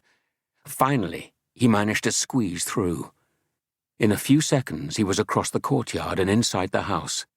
He was brought up short by the sight of Barbara's body apparently pinned to the floor by a bed of steel spikes. As he gazed in horror, there was a muffled cry from deeper within the building. Seizing Barbara by the arms, he dragged her clear of the spikes and realized with relief that she was unharmed. The muffled cry rang out again. "In there, Ian," gasped Barbara, pointing down the hall. Through the gloom, Ian made out the door. It was locked.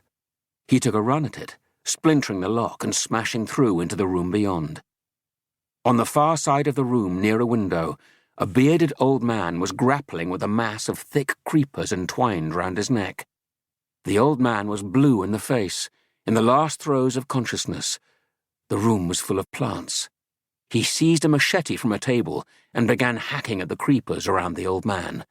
They thrashed violently from side to side like wounded animals, before retreating through the broken window. Finally, he managed to free the limp, moribund form and carry it gently to a bed in the corner. As Barbara approached, the old man lifted his drooping eyelids and addressed them in a faint murmur. "It's coming again. The jungle is coming. When you hear the whisper start, it's death, I tell you, death." He gasped convulsively with the effort. Barbara noticed a deep wound at the side of his head. She quickly fetched water and a strip of old blanket from a nearby table and bound the wound. The old man was turning greyer by the minute. "I'm afraid he's dying," she whispered. "He must have hit his head," said Ian. "It's almost as if he was dragged over by the creeper."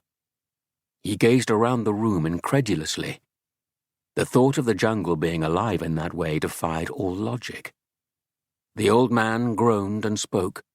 You should not stay here." Ian knelt close to the old man's ear. "We came here for the microcircuit," he said urgently. "Do you understand me? Arbitan sent us here." The name seemed to have an effect. The mouth twitched, and the old man's eyes, misting fast, searched Ian's face eagerly. "Has Arbitan really sent someone at last?" "Yes." "Outside on the idol, I put a false micro-key round its neck." "I found it," said Barbara softly. "I know I have a system of mirrors. When the false key was taken, I set all my traps in motion. Only those warned by Arbitan could elude them. The old man's body heaved, and his eyes started to wander. "He's getting weaker all the time," whispered Barbara. "If only I could do something for him. I feel so helpless." "You must trust us," said Ian. "Tell us where the key is." The old man lifted a finger and beckoned. Ian put his ear close to the old man's lips. Barely audible, the old man whispered what sounded like a secret code. D-3-O-2. "I don't understand," said Ian. "What do you mean?" The old man was sinking fast. With a dying effort, he pointed towards an inner door. "Quickly, darkness, the whispering will start." With a gasp, the old man fell back against the pillow and died. Ian drew a blanket over the lifeless body. Neither of them spoke for a moment. Then Barbara said, "He pointed to this door. What did the numbers and letters mean?" "Could be a combination to a safe. Let's see what we can find." He crossed to the inner door and opened it. It led into a laboratory of some sort. Although overgrown and abandoned like the rest of the building, there was evidence of scientific endeavor. Broken test tubes lay scattered about the room. Storage jars lined the walls, and a number of luxuriant plants filled one corner, specimens which had long since burst their containers. A boarded window, a filing cabinet, some chests of drawers, a bureau, and a large steel safe completed the contents of the room. "You were right," said Barbara, spotting the safe. "And a combination one at that," replied Ian, examining it. "DE3O2, repeated Barbara. "There are only letters on the dial. Perhaps the figures are the numbers of turns." Ian turned the dial accordingly, but it remained locked. "It's always possible he didn't mean the safe at all," said Barbara. They decided to search the room. An hour later they had drawn a blank. During a pause, Barbara said, "I've been trying to think back, Ian. What did he mean about darkness? The whispering will start. Is that what Susan heard?" "I think he was rambling," replied Ian, his nose in a thick leather-bound book. "I'm hoping to find a lead in here. It's a diary of his experiments." Barbara leaned back exhausted against a pile of papers. "What was he working on?" "As far as I can make out, he developed a hormone treatment that could accelerate the growth of plants," he read. "Nature has a fixed tempo of destruction. Water dripping on a stone may take 1,000 years to produce any sign of wear. That's not very original. It is if you could speed up the process. If the wear on the stone could be made in a day. But that's ridiculous. Well, he didn't seem to think so. He ends up by saying his growth accelerator has changed nature's tempo of destruction entirely." "Fascinating," said Barbara, scrambling to her feet. She crossed to the window. "Quite dark outside now," she remarked, peering through the cracks in the boarding. She returned to the table and selected a book. "Have you been through this one?" Ian shook his head. Barbara began leafing through it. For several minutes they both read in silence. The sound began softly at first, a gentle brushing against the side of the house. Ian felt his neck prickle. "What's that?" Barbara stared at him, suddenly pale. "It sounds like whispering." Her eyes widened. "He said it would come with the darkness. It's what Susan must have heard." "But what's causing it?" "Shh, listen." The noise was increasing, a scratching against the window and walls. "It sounds like something trying to get in. When we were outside, you said that, about the jungle." Barbara stared at him in disbelief. "But it couldn't." "Look!"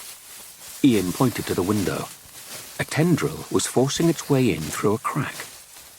The whispering increased. Barbara imagined the jungle outside coming alive, giant shoots forcing their way up through the floor, massive tree trunks splitting and bursting as they towered high above the roof, waves of creepers dashing themselves against the side of the house, spilling in through every crack, ready to engulf them in a sea of green. "That's what he meant," yelled Ian. The tempo of destruction, don't you see?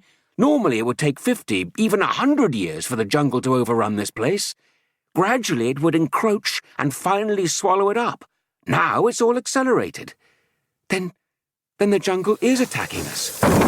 There was a terrific crack, and a wooden board across the window was punched away. A large green tentacle snaked in and embedded itself in the far wall. Jars, books, equipment were hurled to the floor as more creepers invaded the room. The walls began to crack and move inwards. A thick creeper ensnared Barbara's ankle. Ian stumbled, trying to free her. Struggling to his feet, he noticed the label of a broken jar. It read, DE302. Barbara, that's it! The key's in one of the jars! The room was now filled with falling rubble, which the threshing plants whipped up into a miniature storm. The walls had split into large fissures, allowing the vegetation to flow unimpeded across the room. Suddenly, Barbara gave a shout. Clawing through the jar, her fingers had closed on something flat and shiny. She drew it out. Covered in white powder, but clearly visible, was the key. The advancing foliage was about to smother them. Ian pointed wildly to his wrist. Use the travel dial, now! As the wading creepers closed over them, Barbara and Ian twisted the dials and vanished.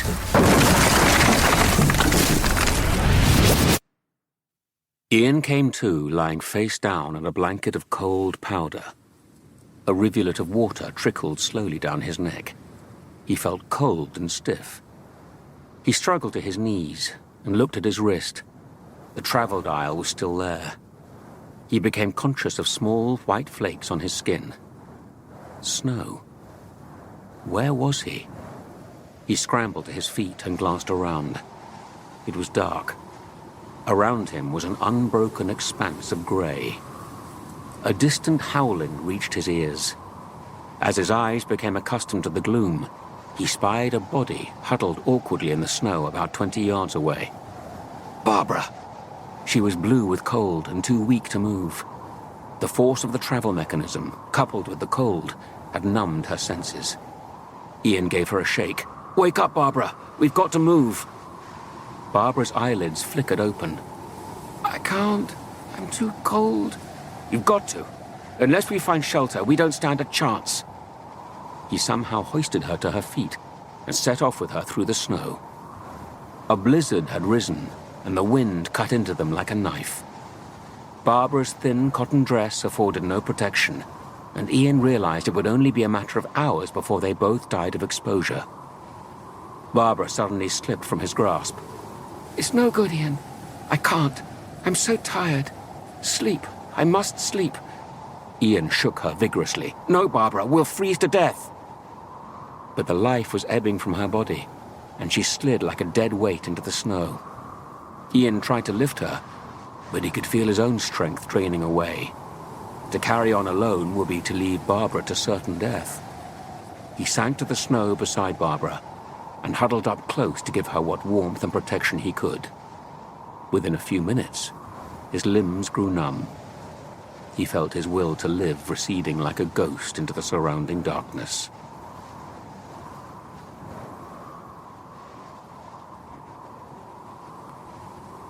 Chapter 7. The Snows of Terror. Drugged with cold, Barbara's mind registered a faraway sensation in her left side. She was being dug in the ribs by a hard boot. She opened her eyes. A coarse, hideous face hovered above her. She gave a start, and the lumpen features split into a gap-toothed grin. The nightmarish apparition extended a fur-covered arm and touched Barbara's cheek. Overcome with shock, she slumped back into the snow.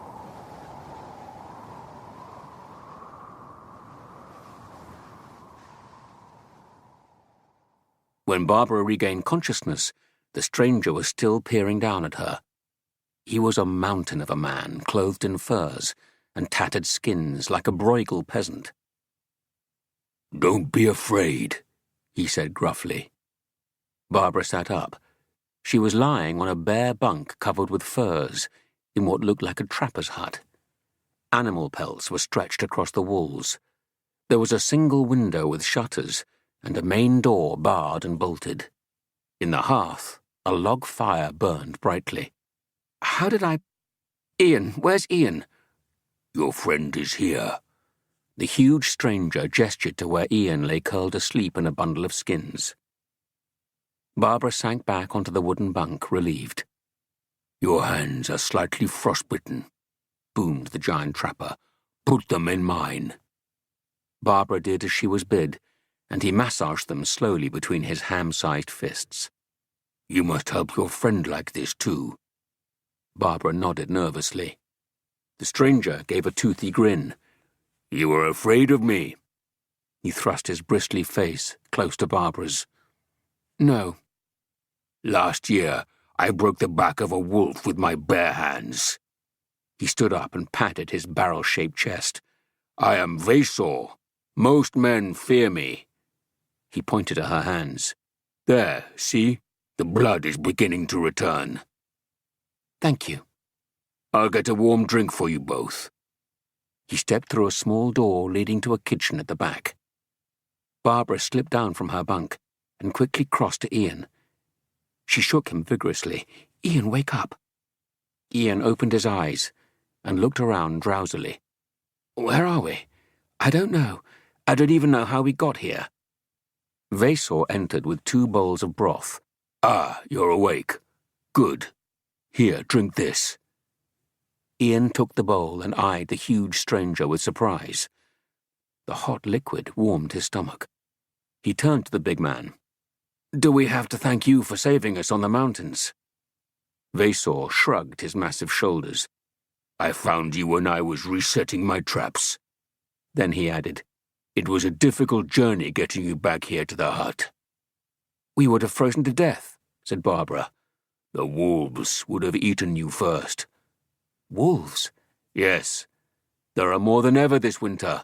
I've counted 12 packs, a score in each. They're hungry.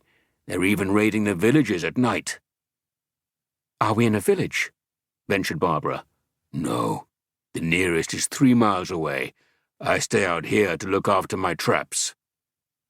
We're grateful to you for finding us before the wolves, said Ian. Vesor nodded. One of you would have died anyway if it hadn't been for the stranger. I couldn't have carried you both. Barbara and Ian exchanged glances. A stranger? What stranger? Asked Barbara.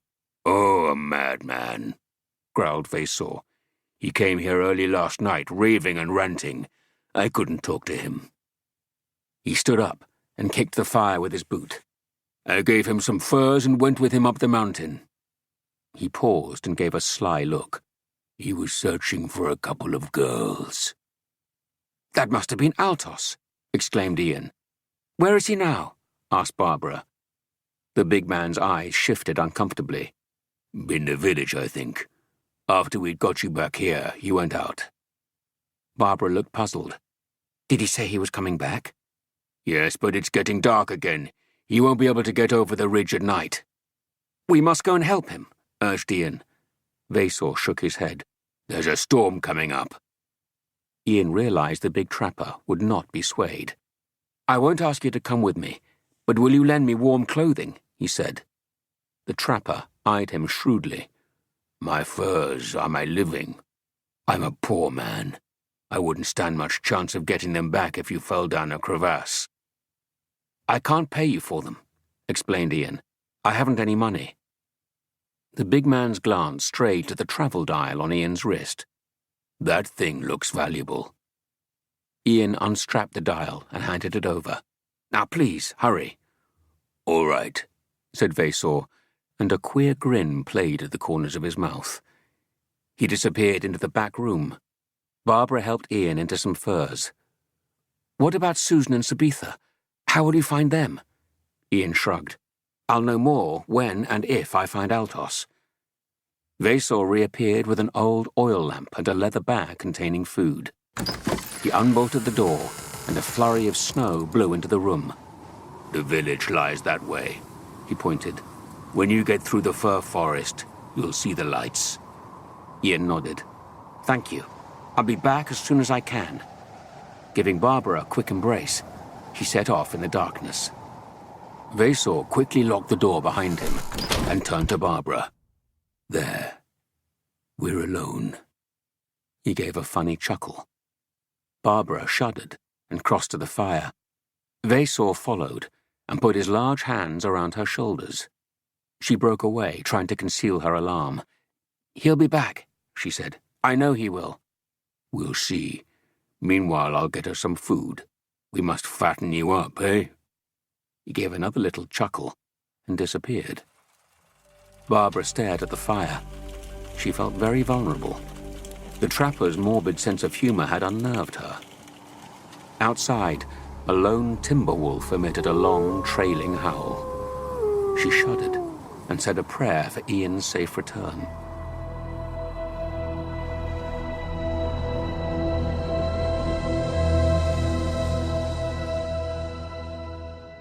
Ian lowered his head against the wind. The icy blast pummeled his cheeks and tore at his clothing, making progress slow and arduous. Every now and then, tossed towards him on the storm, came the distant howls of marauding wolves. He trudged on for a good half-hour until suddenly he came across faint footprints in the snow. He pressed on. In the darkness ahead, he soon caught sight of a pitiful bundle half buried beneath an overhanging rock. It was Altos, but whether dead or alive he could not tell. Ian hurriedly brushed away the snow.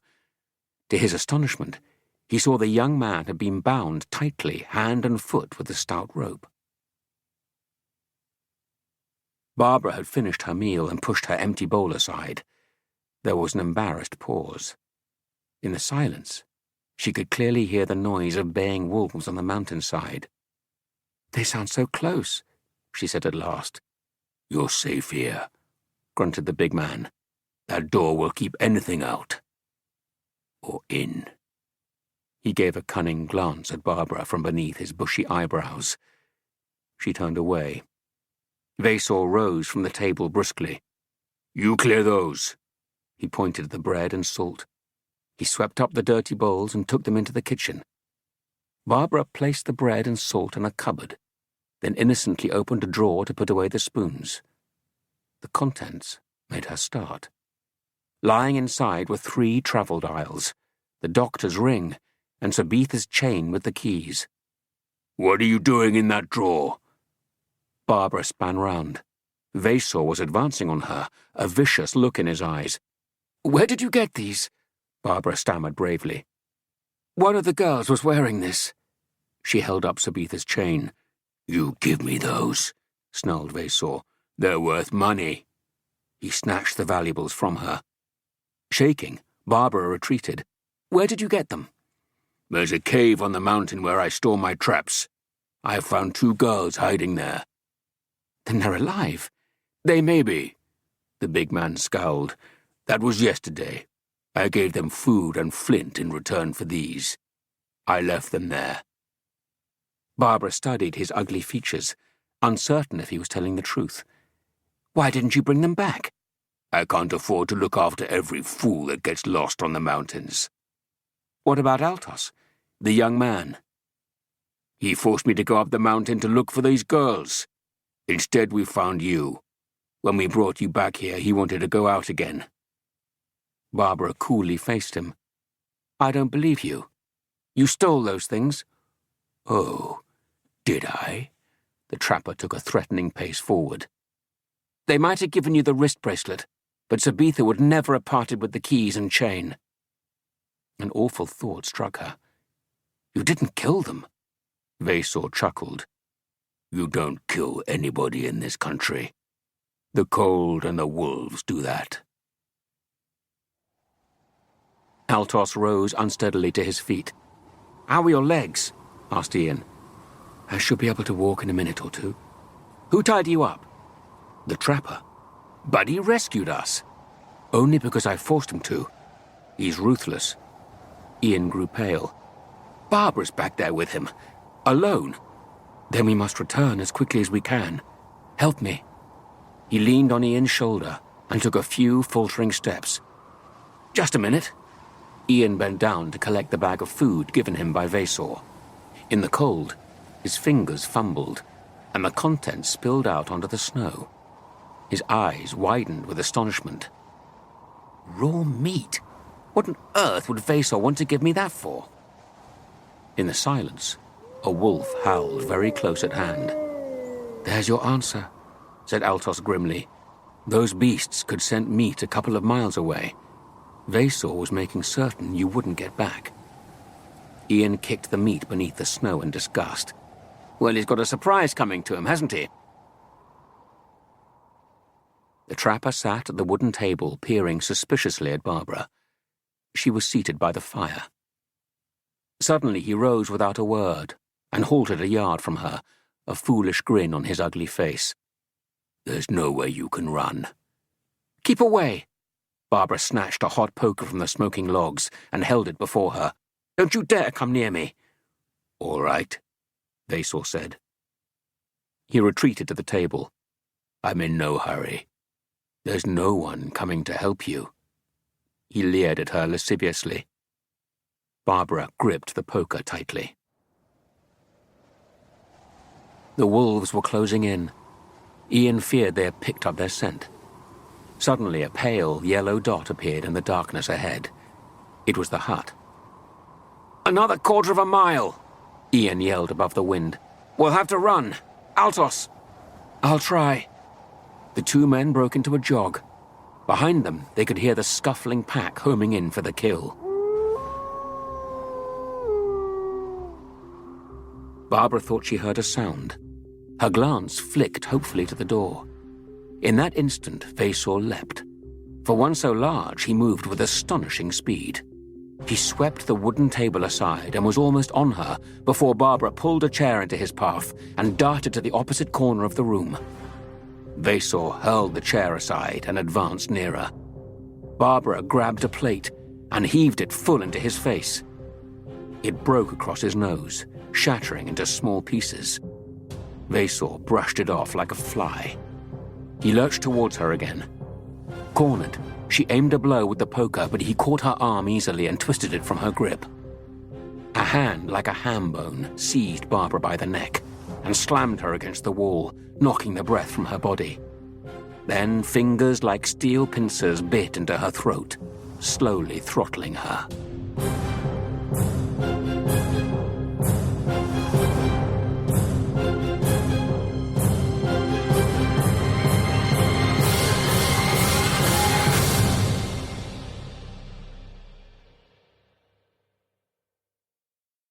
Chapter 8. The Demons. A thunderous hammering on the door of the hut momentarily distracted the trapper. In that instant, Barbara jerked her neck free and squirmed away. She flew to the door and shot back one of the bolts. Vasor hurled himself on her again. Pressed between his enormous bulk and the door, she thought she would suffocate. In a desperate effort, she wriggled beneath him and aimed a hefty kick at his shins. He clutched his leg, and Barbara shoved him off balance. She quickly released the remaining bolt. As Vasor staggered to his feet, Ian crashed into the big man, knocking his head against the wall. Dazed and outnumbered, the big man decided to offer no further resistance. Ian turned to Barbara. You all right? Barbara nodded.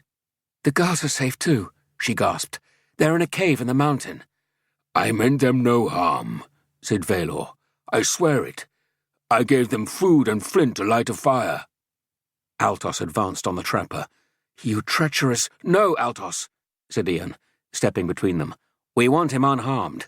He's going to show us where the cave is. For the first time, a look of fear appeared in the big man's eyes. Susan bent over a pile of ashes and blew hard several times. There was no response and she soon gave up. It doesn't matter, said Sabitha. There was hardly any wood left. The two girls looked at one another despondently. They were huddled in a gloomy cavern deep in the mountainside. At last, Susan said, There's no point in us waiting here. We must go out and take a chance. In these clothes, we wouldn't last an hour. How long do you think we'll last here without any fire? Susan walked towards one of several tunnels which led into the cavern. That wasn't the way we came in, said Sabitha. It was the opening on the right. Susan halted. I could have sworn it was this one.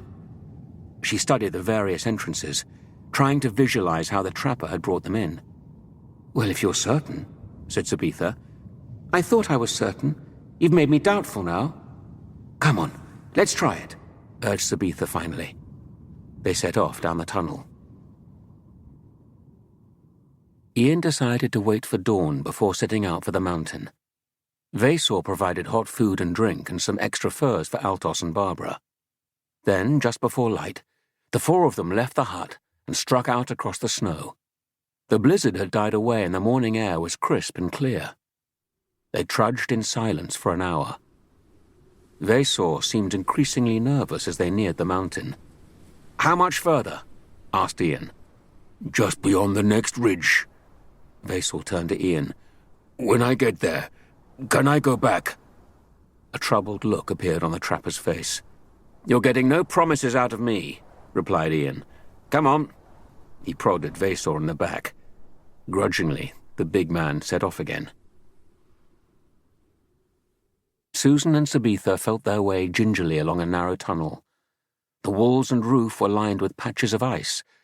Susan could not help feeling they were moving deeper into the mountain instead of towards the surface. Her suspicions were confirmed when they rounded the next bend and ran into a blank wall of rock. I'm sorry, Sabitha. The blonde girl took her hand. It's not your fault. We'll retrace our steps. Come on. She led Susan gently back down the tunnel. Ian and the others reached the lee of the mountain. The trapper led them through a narrow chine which snaked into the mountain itself. It brought them to a tunnel. Vasor guided them into it, his oil lamp casting yellow shadows on the rough walls. After about eventually 20 minutes, the tunnel opened into a large empty cavern. They're not here, said Ian grimly. Vasor knelt beside a pile of grey cinders. There's been a fire. He glanced slyly at Ian. I told you I helped them. Ian rubbed the ash between his fingers. They can't have been gone long. Is there another way out of these caves? Asked Barbara. Vasor hesitated. No. The way we came is the only exit from the mountain. Altos crossed to the far side of the cave and peered down the various openings. How far do these tunnels go? He asked. Right through the mountain. They must have gone in deeper, said Ian. Lead on, Vasor. The big man's face filled with alarm. No, we mustn't. There are demons in there. I cannot go on. I'm not asking you, Vasor. I'm telling you. Now move. Vasor glanced wildly about him. Clearly some deep-rooted fear had taken hold of him. Finally he muttered something under his breath and set off down one of the openings. The others followed warily.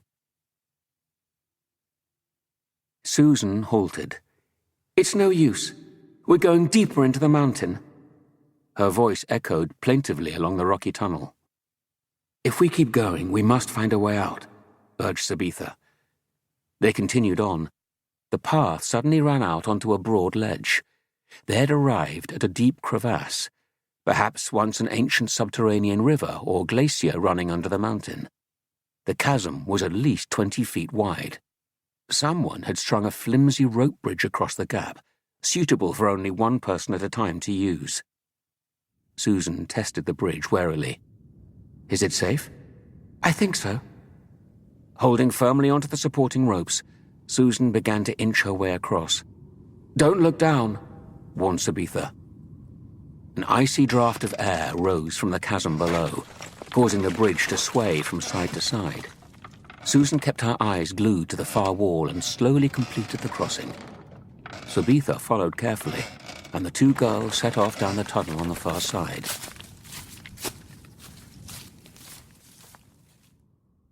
Vasor tugged at Ian's sleeve. Please, we mustn't go on. I told you the truth when I said there were demons here. He glanced over his shoulder nervously. There are men who have seen them. Well, who knows, replied Ian. You might see them too. He prodded Vasor's broad back. Keep moving. The trapper gave him an evil look and moved off reluctantly. As they rounded the next bend, Altos gave a cry. Before them stretched the underground chasm spanned by the rope bridge. Ian stepped forward and examined it. If they went carefully, it will probably hold. He began organizing the crossing. Vasor stood apart, silently eyeing the bridge. Susan and Sabitha had almost given up hope of finding their way out, when suddenly they came upon a wide, vaulted chamber. At its center stood a large rectangular block of ice about 12 feet square. The girls approached it with awe. Its surface was perfectly smooth and was transparent to a depth of several feet. Susan walked admiringly around it, then peered inside. She let out a scream of horror. A human face, pale and contorted, was staring at her from within the ice. A few moments later, Susan and Sabitha hurtled out of the tunnel on the far side of the chasm and knocked into Altos and Barbara, who had crossed over. There was a moment's astonishment, then the four greeted each other warmly. "Hang on, I'm coming over," yelled Ian. In his delight at seeing the two girls, he pushed past Vasor and ran across the bridge. Susan pointed back down the tunnel. "There's someone in there, in the ice!" They were interrupted by a cry from Altos. Vasor was hacking through the rope supporting the bridge on the far side. Ian leapt onto the bridge. As he did so, Vasor aimed a final blow and the remaining rope parted. The bridge plunged into the chasm, with Ian still hanging on it.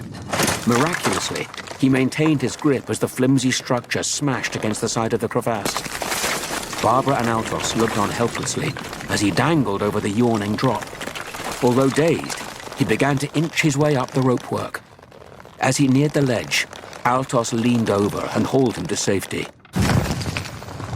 Across the chasm, Vasor let out a fiendish cackle and turned to go. Ian called to him, "Vasor, wait!" The giant trapper pointed a mocking finger at the stranded group. "No," he roared. "You wait. Wait there forever. There's no other way out." His coarse laughter echoed around the immense cavern, and the next moment, he had vanished. Nobody spoke. Finally, Barbara peered over the edge at the useless bridge. "How do we get across?" Ian, angry with himself, said, "I don't know. It's too wide to jump. Maybe we can find some planks and logs and lay them across." The likelihood of finding the right materials was so remote as to be laughable. But what else could they do? It was just possible that whoever built the bridge may have left something lying about. They entered the tunnel. The entrance was narrow and sloped downwards beneath a massive lintel of solid ice. As they stepped through, there was a loud creak. They peered upwards into the gloom. The lintel of ice, which must have weighed several tons, was supported at one end by a piece of rock wedged into the wall. "Keep down as you go under," said Ian to the others. Several minutes later, they arrived in the large chamber. Ian hurried forward to examine the ice block. After a moment, he beckoned Susan over. "Is this what you saw?" Susan peered into the ice. Frozen deep at its core were 4 figures, armed and helmeted like ancient warriors. Their faces were strangely distorted by the refracted light. She nodded. "They seem so lifelike." "They must be the demons that Vasor talked about," said Ian. Sabitha suddenly pointed excitedly. "Look, it's the key!" Above the warrior's head, locked into the ice, was a small square rock. On it was the microcircuit. "Guarded by 4 dead warriors," said Ian. Barbara called out, "There's a pipe here with a valve or something." She gave it a twist. There was a faint gurgling noise. "It's melting," remarked Susan, pointing to the block of ice. Water had begun to drip from the sides. "While we're waiting, let's see what we can do about the bridge," suggested Ian. Half an hour later, he and Altos had managed to prise 2 very long icicles from the roof of the chamber and dragged them to the chasm's edge. They lashed them together with rope from the bridge and slid them carefully across the gap until they lodged on the other side. "With any luck, they'll freeze together," said Ian. but we'll need some more to pack in at the sides.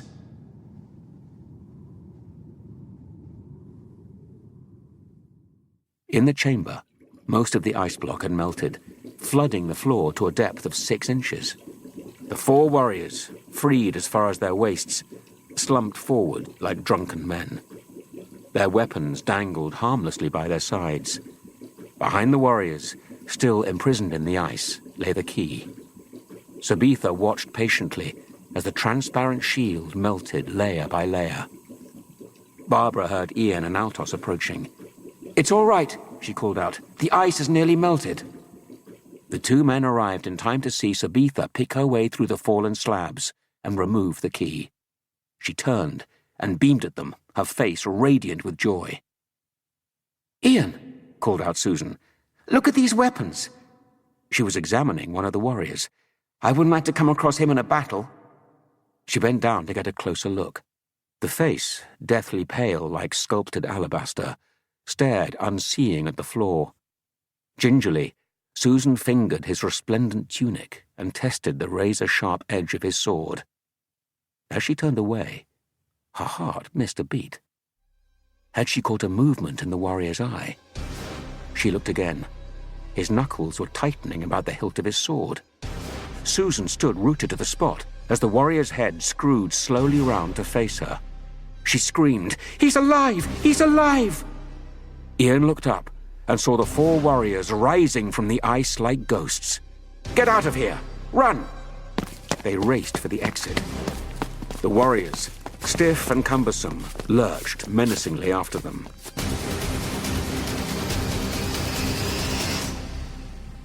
Within minutes, they were all at the crevasse, except for Ian. Susan gazed nervously at the slender bridge the men had built. It was no more than a foot wide, a brittle, slippery thread of ice spanning the deep chasm. It would never support them all, not even singly. A daring thought struck her. Unnoticed by the others, she hauled in the fallen end of the rope bridge. Grasping it firmly in one hand, she crawled out onto the narrow strip of ice. Barbara suddenly caught sight of her. "Susan!" The others turned and gasped with dismay. "It'll never take her weight," exclaimed Altos. "It can't have frozen yet." But Susan was already halfway across. The long poles of ice bent unnaturally in the middle beneath her. Very slowly, she inched her way forward.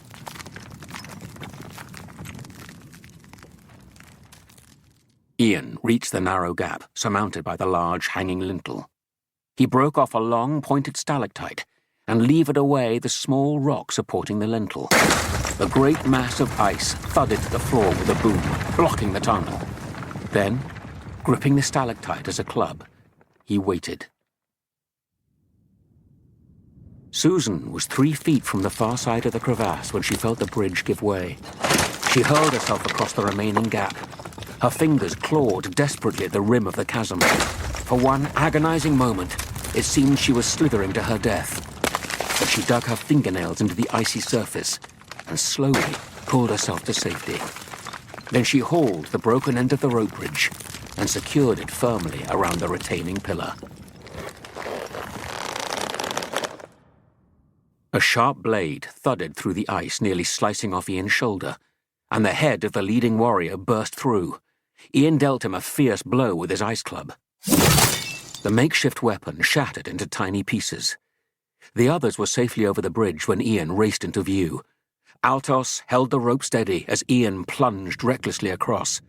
"Right, you carry on," yelled Ian. "I'll catch you up." Altos hurriedly shepherded the girls away. Ian began untying the holding ropes just as the leading warrior appeared. Wielding an enormous broadsword, he waded onto the bridge. He was almost across when Ian unfastened the last rope, and the bridge swung into the crevasse. The soldier plummeted to his death, screaming. Ian hurried off. The remaining warriors began hacking at the icy walls to construct another bridge.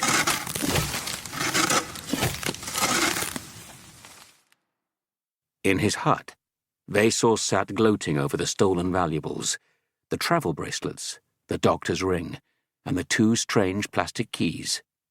He could barter a rich reward for these little trinkets, and there was no one left to ask awkward questions. His musings were interrupted by a loud crash as Ian and Altos burst in, followed by the girls. Amazement, alarm, and fear animated Vesor's face in quick succession. "We've come to collect our things, Vesor," announced Ian boldly. He strode to the table and gathered up the valuables. "No, no, no!" cried Vesor, more in astonishment than anger. Ian handed out the bracelets and entrusted Sabitha with the rest. "Now we can keep our date with the doctor." Bewildered by the sudden turn of events, Vesor decided to escape. He sidled towards the open door, but quickly withdrew, his eyes crazed with terror. "The devils from the mountain! They're coming here!" He slammed the door and drove home the bolts. "I'm afraid you'll have to entertain them alone, Vesor," said Ian dryly. An axe blade bit through the door. Vesor, emboldened by terror, drew his knife. "You'll stay, or I'll kill her." He grabbed Susan. The others stood powerless as he placed the knife at her throat. Suddenly he groaned and slumped forward. Screaming, Susan shook herself free. The warrior's axe had cut clean through the door and plunged into the big man's kidneys. The next moment, the door flew off its hinges, and the three warriors crashed into the room. "The dials!" yelled Ian. "Twist the dials!" The warriors raised their weapons and charged the defenseless group. But they found themselves slicing the empty air. Their victims had vanished. Only Vesor's enormous hulk remained, like a dead whale at their feet.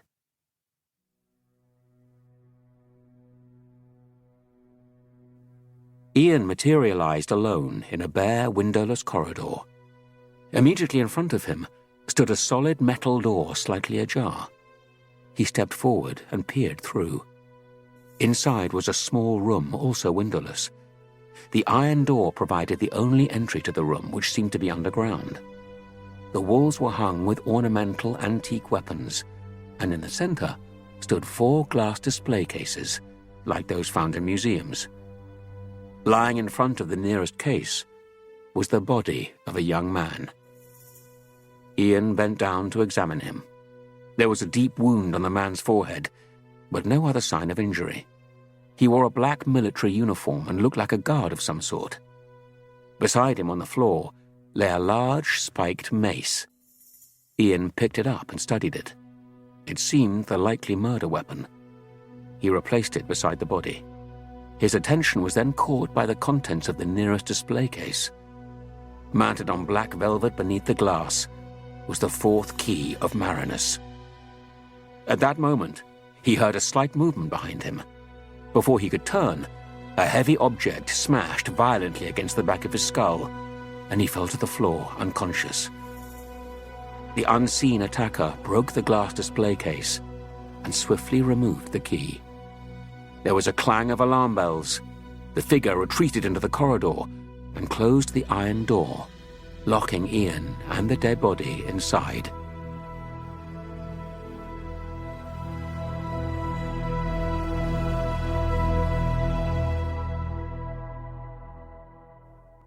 Chapter 9. Sentenced. Ian awoke. He was lying on the floor next to the dead body. Someone had covered it with a sheet. He staggered to his feet and glanced at the display case. An ugly hole in the glass marked where the key had lain. A voice behind him said, "Do you want to tell me where you've hidden it?" The speaker was seated on a chair near the door. He wore an immaculate black uniform, officer's boots, and a wide leather belt with gun holster. He was about 25 years of age, clean-shaven, with short, smoothly brushed hair. "Who are you?" asked Ian, taken aback. "My name is Taron." The stranger spoke in cultured, clipped tones. "I am interrogator of the Guardian Division. Do you feel well enough to talk now?" He fingered the buttons on a small recorder. "Well, my head's pretty sore." Ian looked around. "What happened here?" The interrogator gave him a cool stare. "I'm waiting for you to tell me." "I don't know very much. I came through that door." "It was unlocked? It was half open. I saw a body lying on the floor. I bent down to look at it, and somebody hit me from behind." The interrogator frowned. You could not have come through that door unless the guard inside let you in. I told you the door was open." The young man rose and walked up to Ian. "This is a maximum security vault. No one is admitted until they have undergone a complete probity check. There is no record of you ever having completed any such check." "Well, of course there isn't," retorted Ian. "I've never been here before." "However, you did get inside," resumed his inquisitor smoothly. "I have to assume you either tricked the guard or you were in league with him." "Now, wait a minute, this is nonsense. I've told you how I got in." Taron gave a thin smile. "Yes, and I'm recording all your answers. Are you going to be helpful?" "As far as I can, but I promise you I don't know." "Well, let's be sensible about this." The young interrogator adjusted a control on the recorder. "Name?" "Ian Chesterton." "You're a visitor to this district?" "Yes." "Your work?" After a slight hesitation, "Science teacher." "You know the purpose of the microcircuit?" Ian remained silent. No reply. The young man stared at the ceiling, then threw Ian an icy look. "It would make my report complete if you would tell me how you got rid of the microcircuit." "I didn't get rid of it. I never had it. I saw it in its case just before I was hit on the head." Taron remained unperturbed. "While you were unconscious, my men searched the room. They searched you and the body of the guard. They didn't find it. Now," he said, drumming his fingers on the recorder box, "what did you do with it?" Ian sighed with exasperation. "I haven't done anything with it. I've told you all I know." Taron regarded him skeptically, then crossed to the door. "All right." He pressed a button and spoke into an intercom. "Open your side, we're coming out." The door was unlocked from the outside by a waiting guard. Taron gestured for Ian to leave. "Where are we going?" "The Guardian building. You will be charged formally." "Charged? With what?" "Murder." Ian felt the colour drain from his cheeks. "Wait a minute. Taron, is it?" "Yes." Ian gestured towards the guard. Taron stepped back into the room and shut the door. Ian looked him in the eye. "I've told you the truth." The young soldier remained impassive. "That isn't for me to decide." "There was another man here," insisted Ian. "He hit me. I've got the bruise to prove it." He massaged the back of his head tenderly. "The dead man could have hit you before he was killed." Tannen spoke with no emotion, as though logic more than human feeling was his true concern. "I suppose I killed him when I was unconscious," said Ian with sarcasm. "It does suggest you had an accomplice, I agree. So you better produce him. That's my advice to you for what it's worth." Taron flicked a speck of dirt from his uniform and turned to the door. "I don't have to produce him," Ian said, jabbing a finger at the elegant figure in front of him. "You do. Circumstantial evidence is not enough. You must prove that I was the actual murderer." The Inquisitor's hard gaze fell upon him. "That is contrary to our legal system." "What?" "You are already guilty of this crime. The burden of defense is entirely yours. You must prove beyond any shadow of doubt that you are innocent. Otherwise—" He looked down at his slender, manicured hands. "Yes?" "You'll die." Ian turned pale. "If you take my advice, we'll get someone to speak for you at the tribunal. Do you know anybody in the city?" Ian gave a hollow laugh. Then he noticed the travel dial on his wrist. The doctor. He was already here. "There is one man," he said, "if I can find him." "You'd better locate him quickly," observed Taron. "The tribunal sits in 2 days." He summoned the guard and Ian was led away. 48 hours later, Ian was still confined to his cell. He had drawn a blank on the whereabouts of the doctor, but through intermediaries had been informed of the arrival of Barbara and the others. On the morning of the trial, Barbara and Altos presented themselves as instructed to the duty officer outside the courtroom. The officer, whose name was Larn, had an open, friendly face.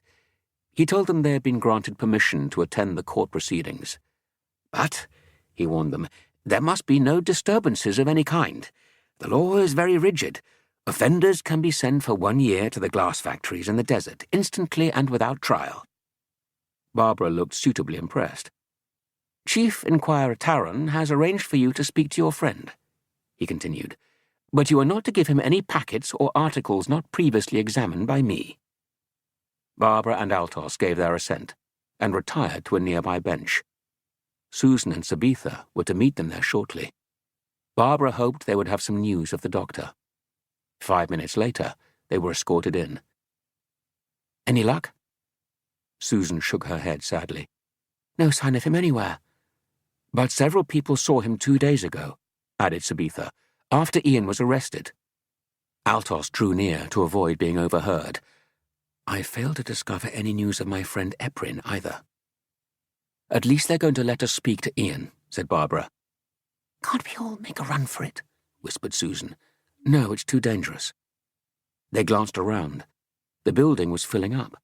Court dignitaries and officious-looking clerks scurried busily back and forth. Suddenly, Ian was led in. He looked drawn and haggard. He was accompanied by an immaculately dressed officer whom Barbara guessed was the chief inquirer. He led Ian over to the others and left them to talk for a moment. How are you? Asked Barbara. She was shocked by Ian's tired and dishevelled appearance, but tried not to show it. They're treating me well enough. Any news of the doctor? We think he's here, but we haven't been able to contact him. We must, Barbara, we must, exclaimed Ian. The laws here are a mockery. I quite agree, my boy, said a chirpy voice behind them. They whirled round. The doctor, alert and bright, stood beaming at them in his usual manner. Grandfather! Susan flung her arms around him. The others greeted him warmly. The commotion attracted Chief Inquirer Taran, who stepped across to the group. This man is known to you? He asked with surprise. Yes, replied Susan proudly. The doctor drew Ian aside. Chesterton, you and I must have a talk. Not much time for talking, Doctor. Ian pointed to the courtroom doors. I go in there in a moment to face an accusation of murder. I need someone to defend me. The doctor drew himself up to his full height. I will defend you, he said. His eyes danced mischievously. A few minutes later, the entire party were escorted to their seats inside the courtroom. The room was of an imposing ultra-modern design and was filled with several hundred people. They fell silent as Ian was led in. At the far end of the courtroom was a long U-shaped table. Behind it were seated the 3 judges, dressed in full-length robes of a dull purple colour.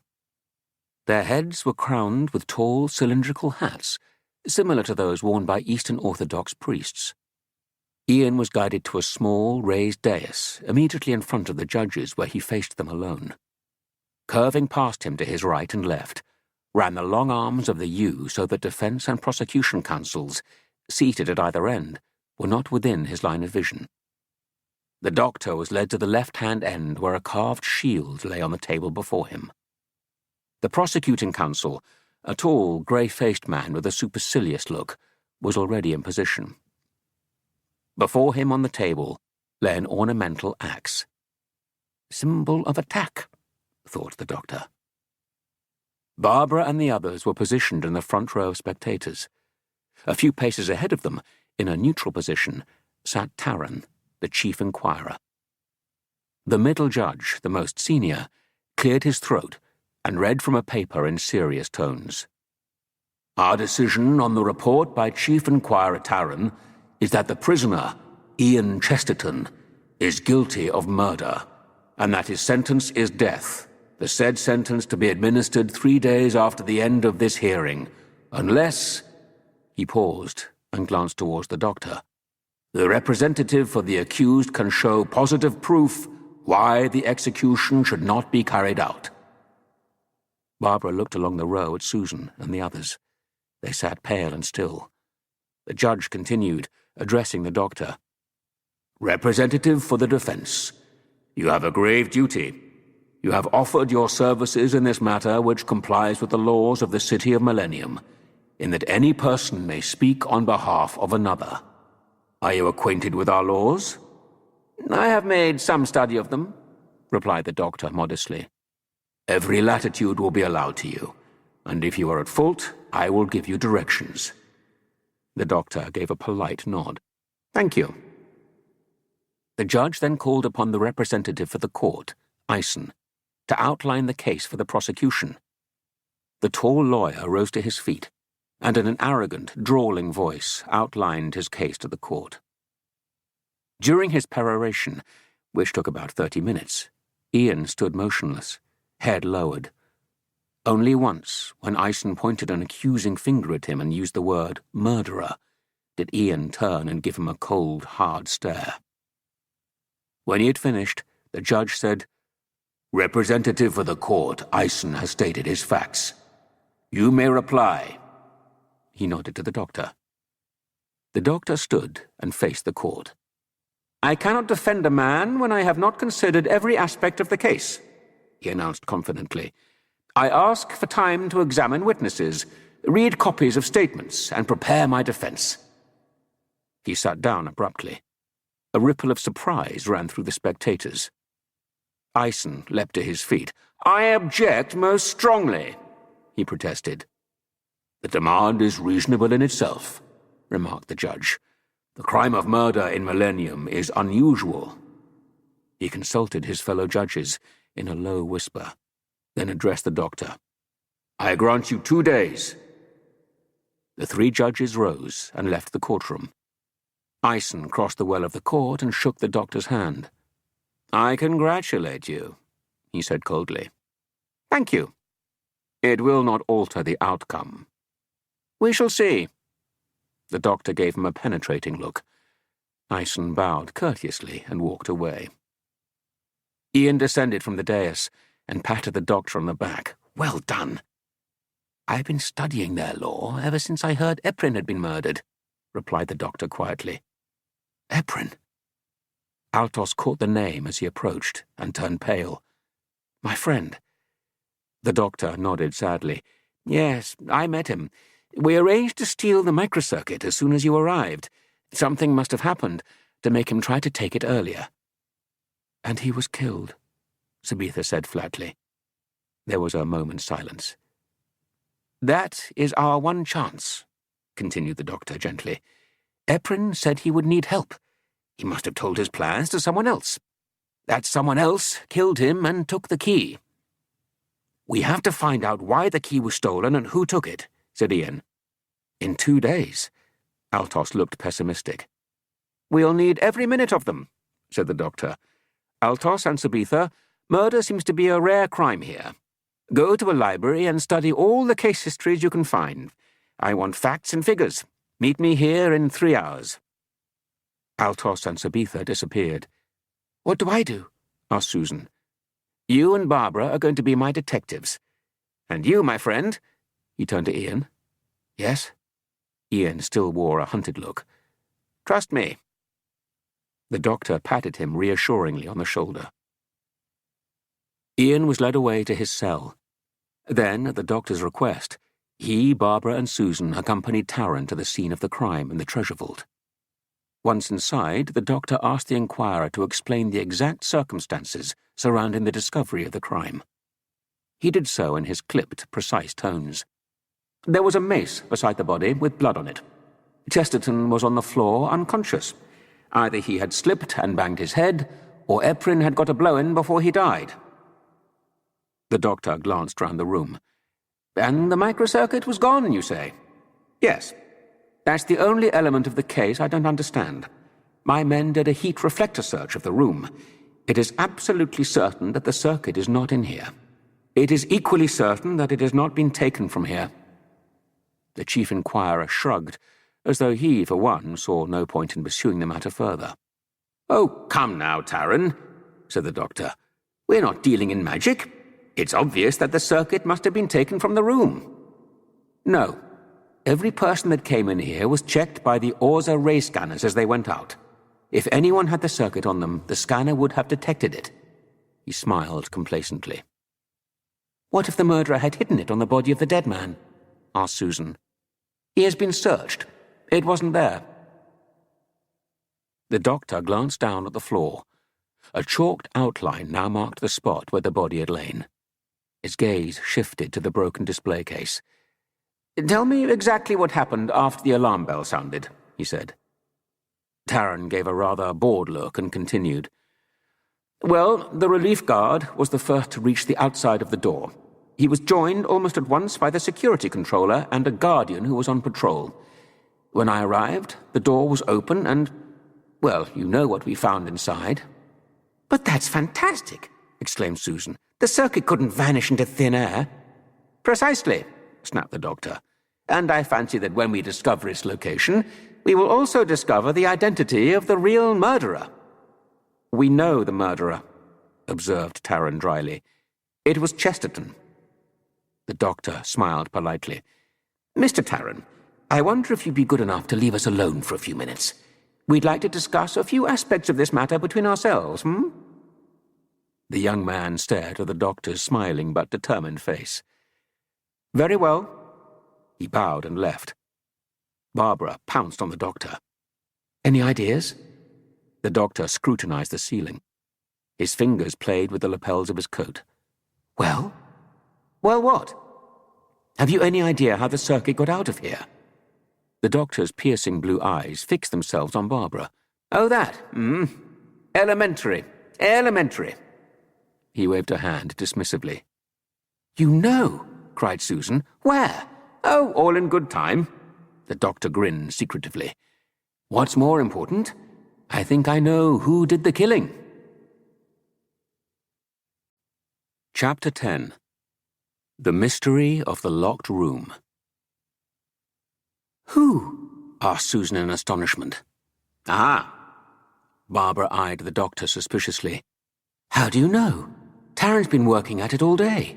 You've only been here 5 minutes." The doctor sniffed contemptuously. "Taran has never doubted that Chesterton was guilty. Grave error, very grave." "Whereas," began Susan tentatively, "we know he's innocent." "Precisely, my child. But," he raised a forefinger dramatically, "somebody committed the murder. So, we know there must have been a third man in this room. We'll come to how he got inside in a moment. But let's assume he was hiding here." He crossed and stood behind the open door. "Now, Barbara, imagine for a second that you are Chesterton. Stand here." He placed Barbara in the doorway. "Now, you look inside. You see a body on the floor." "I'll be the body," said Susan. She lay down near the display case. The doctor turned to Barbara. "Now, what do you do?" Barbara, flustered, said, "Well, I'd go to see if I could help." "Good. Good. Then do it." Barbara cautiously approached the body in front of the shattered display case. "There's a weapon beside the body," instructed the doctor. "Would you examine it?" Barbara paused. "I might. Yes, I suppose I would." She knelt down beside Susan and picked up the imaginary weapon. "You look up," continued the doctor. "You see in front of you the very thing you came here to get, the microcircuit." Barbara rose and looked into the broken cabinet. "But," whispered the doctor theatrically, "unseen by you, the third man has left his hiding place and is creeping up behind you." He moved stealthily up behind Barbara and raised a hand to strike her. Barbara turned and gave a little gasp. "You are struck down!" The doctor simulated a violent blow to Barbara's head. Barbara winced. The doctor's love of realism was a bit unnerving. "So," the doctor continued, "now our third man takes what he came for. He smashes the glass, lifts the key, and the bells ring. He has only a few seconds now. He conceals the key, runs to the door, gets out, closes it. He can't go further because guards and officials are already on their way, so—" The doctor paused. "He pretends to be the first on the scene." "The relief guard," ventured Susan. "Yes." The doctor beamed with pleasure at the astonished faces of the two women. "Of course," exclaimed Barbara. "That's why Eprin on the inside opened the door in the first place. He knew him, even expected him." "He went in," concluded the doctor, "killed his colleague, heard Chesterton in the hall, and hid behind the door. The rest of it we know." "That's it," shouted Susan excitedly. "That must be the way it happened. Let's tell Taran." The doctor held up a hand. No, not yet. This is a theory. We need proof. But you say you know where the microcircuit is. Barbara looked puzzled. Surely that's proof. If Taran were to find that out, explained the doctor, his case against Chesterton would be complete. At the moment, I couldn't prove that Chesterton didn't hide it in its present location. Wherever that is, said Susan crossly. She was annoyed with the doctor for not telling them. So what are we going to do? Asked Barbara. The doctor addressed them both conspiratorially. I have a little errand for you. I think you might find it interesting. Altos and Sabitha spent the best part of the day in the city's legal archives. After informing the doctor of their researches, they visited Ian in his cell. They told him of the doctor's theory concerning the second guard, whose name, apparently, was Adon.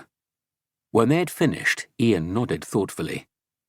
He recollected the expression on the guard's face when he and Taran had first emerged from the treasure vault on the day of the murder.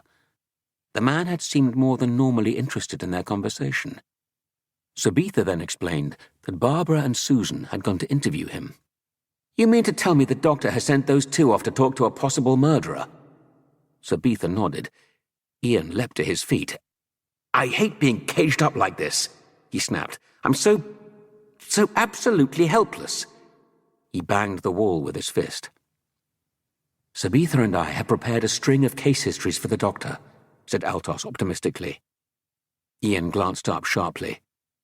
I know the laws seem strange, said Sabitha in her gentle, firm voice, but you must remember that when the keys were removed from the conscience, people had to make their own rules again.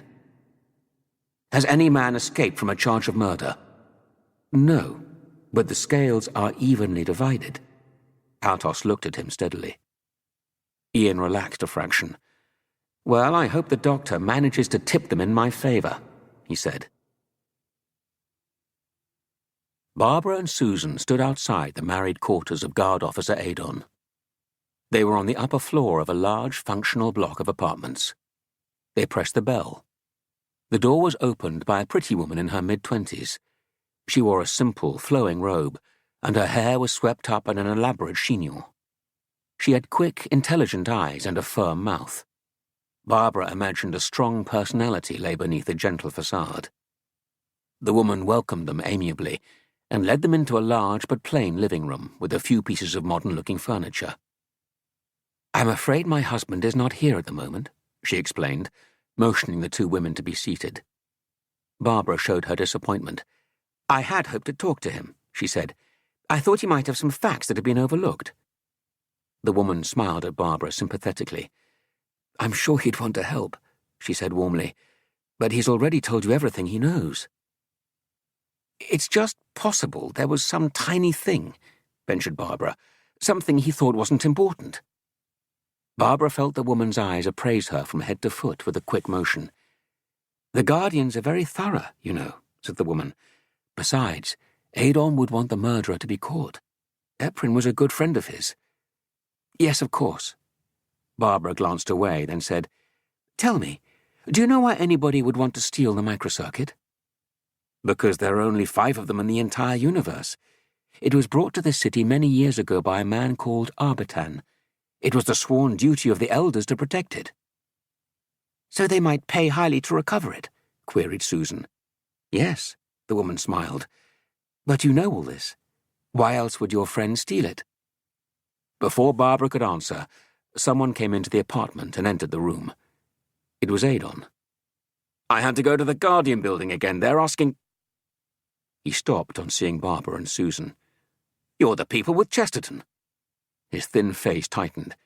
What are you doing here? I wanted to talk to you, said Barbara. I have nothing to say to you. Get out. He motioned angrily to the door.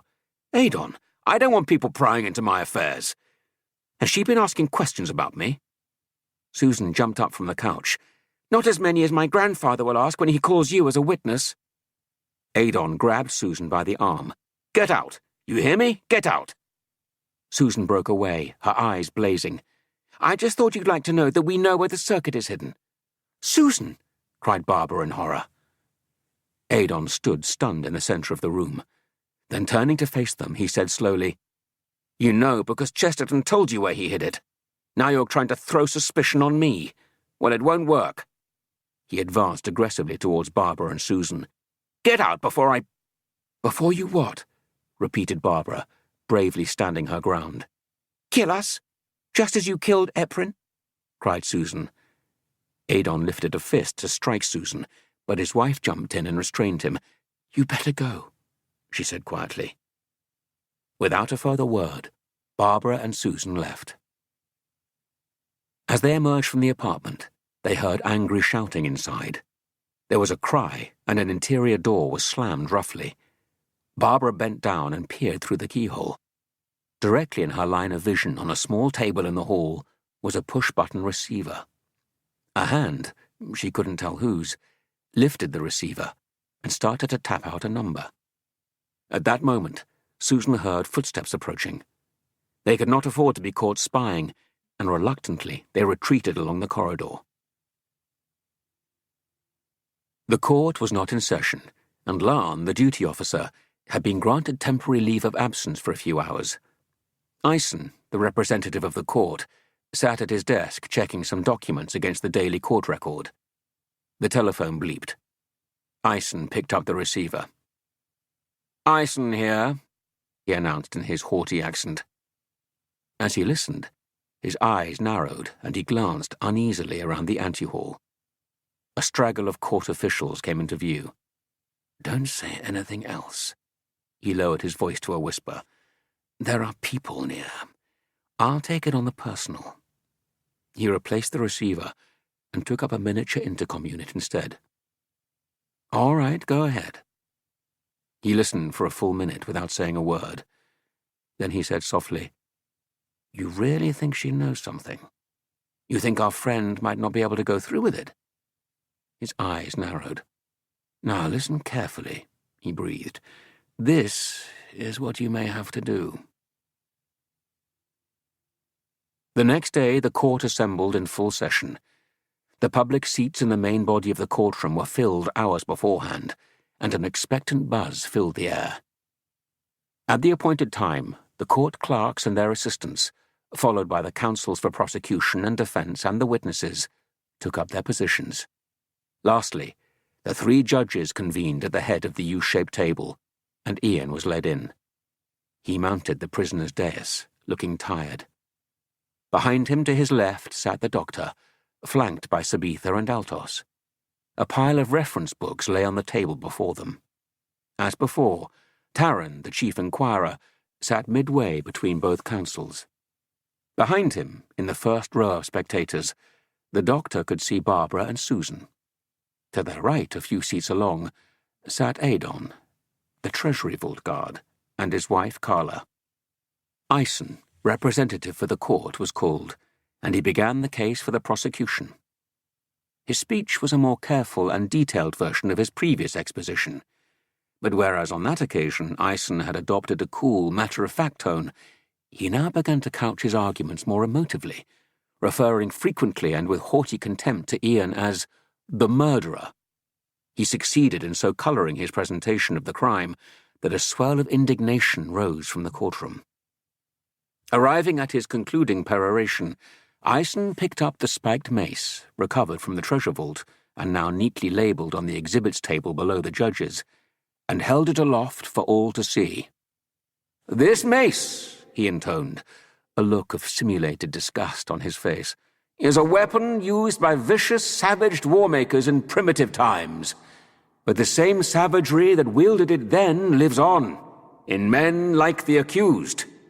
He pointed the mace at Ian. "Members of the tribunal, the evidence already offered is more than enough to ensure the conviction of this man. But you must add to it the fact that," his voice rose, "under psychometric examination, this mace was found to have been held in the right hand of the prisoner." He glared triumphantly around the courtroom. "I need say no more," he added quietly. "That concludes the case for the prosecution." He returned to his seat, and a wave of excitement ran through the room. The senior judge called upon the doctor. "We will now hear a statement from the representative of the accused and convicted." The doctor rose to his feet. Compared with the tall, resplendent figure of his opponent, the doctor created an almost comical impression, with his dusty frock coat and straggly long white hair, but his eyes, as they swept over the assembled courtroom, conveyed a powerful air of authority, and a sudden hush fell on the room. "Let me begin by saying that the murderer, without any doubt, is in this chamber." There was a loud gasp.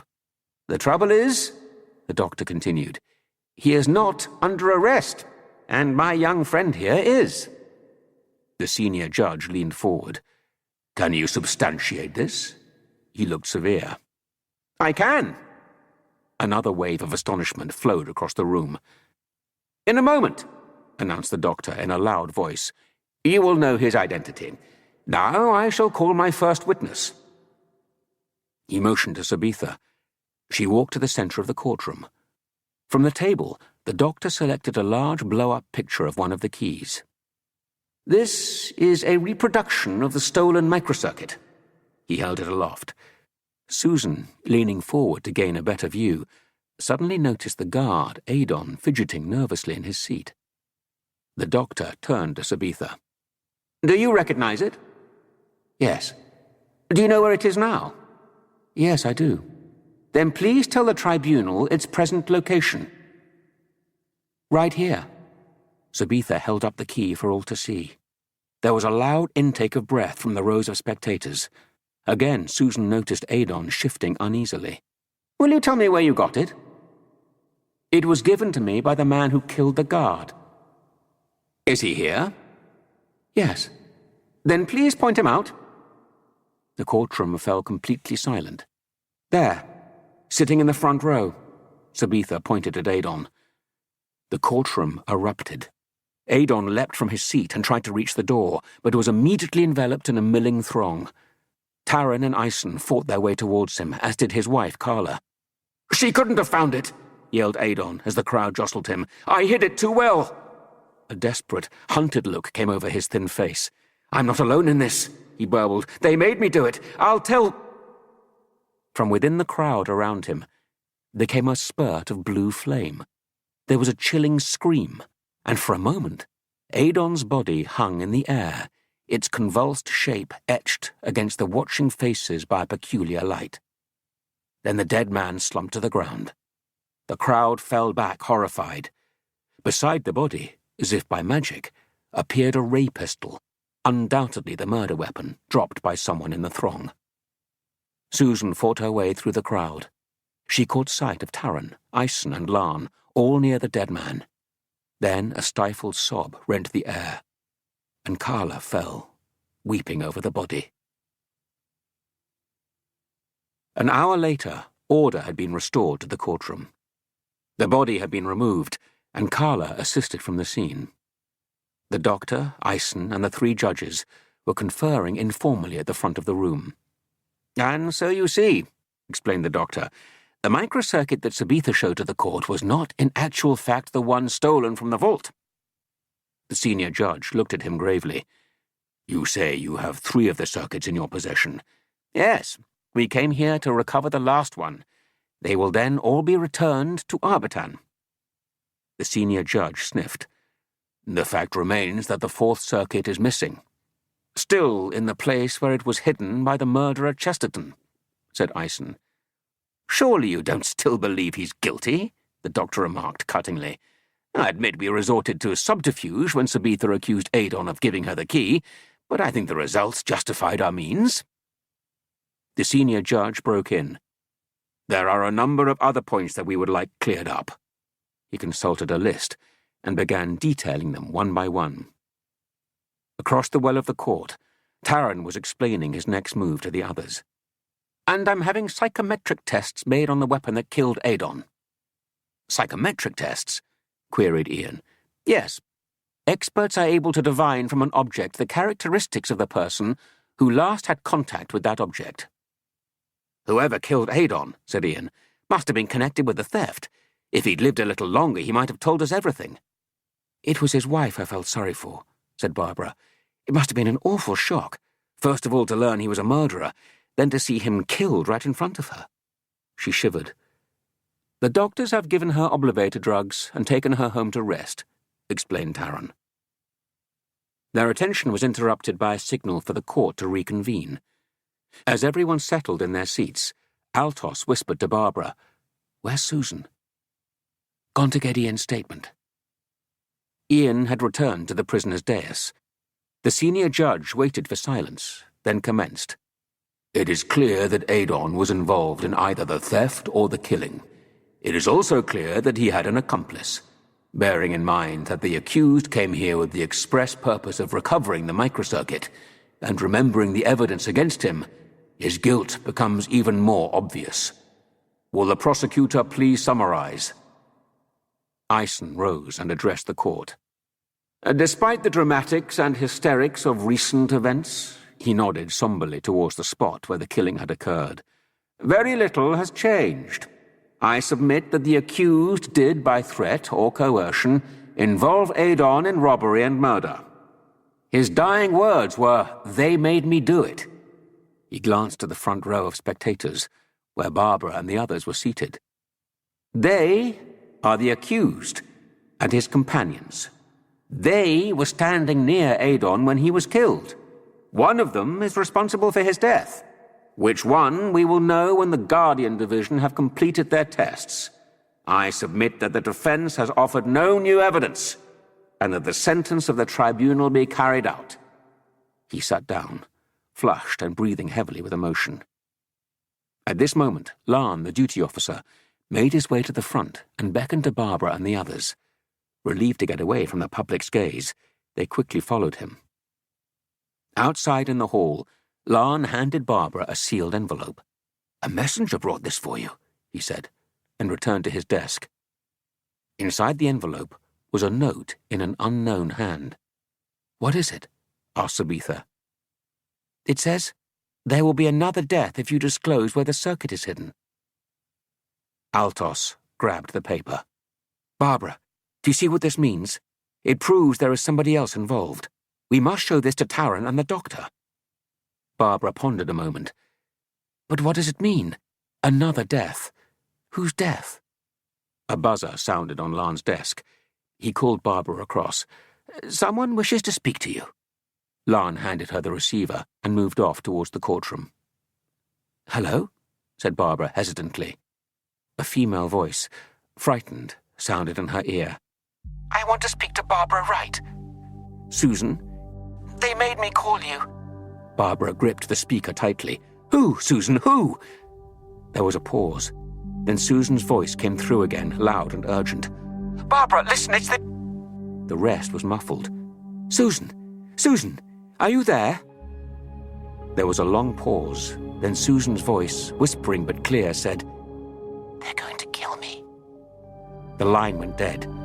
Barbara slowly replaced the receiver, white-faced.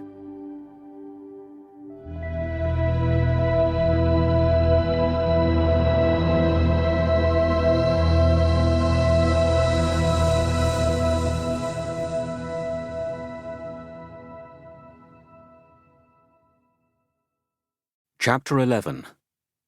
The Missing Key. "We must tell Taran," urged Sabitha. "No, the doctor must have his mind clear to concentrate on Ian." Barbara lowered her voice. "Besides, how do we know Taran isn't implicated? Who'd suspect the chief inquirer? He was near Adon when he was killed." "So what do we do?" Barbara thought hard, then said, "Adon was the only one we knew for certain was connected with the crime. That's why he was killed. He must have been in contact with the others when they were planning the robbery. His wife might recall someone he was seeing a lot of. If she does, do you think she'll tell us?" It was Altos who spoke. "She must be as keen to find the man that killed her husband as we are." This point was agreed, and they hurried off to interview Carla immediately. Meanwhile, the judges inside the courtroom had reached their conclusion. The senior judge rose and addressed the court. "The tribunal concurs with the case of the prosecution. While it has deprived us of more detailed evidence, the unfortunate death of Guardian Adon has not affected the central issue."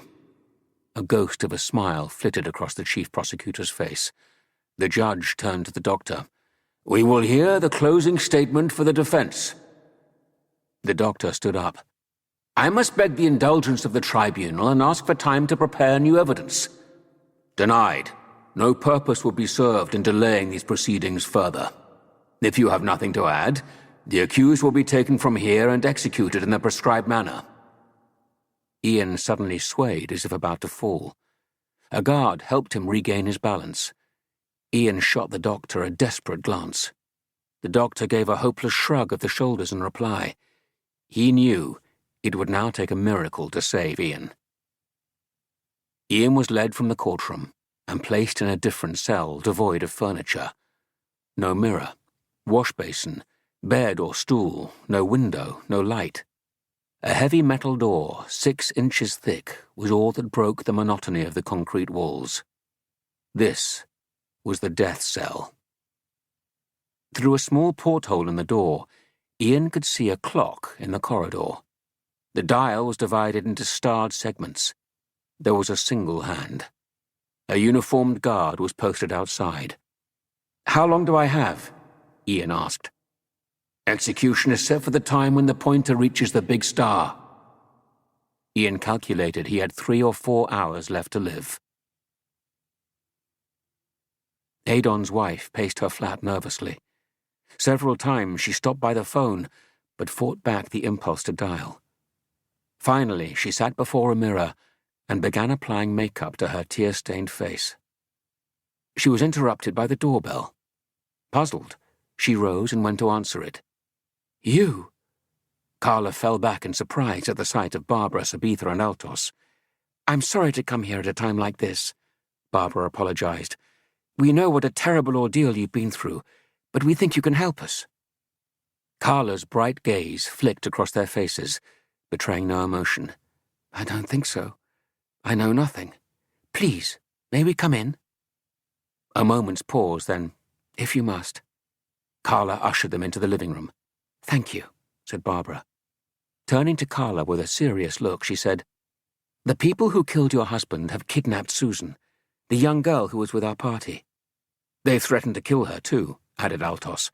We thought you might recall someone your husband had been seeing a lot of.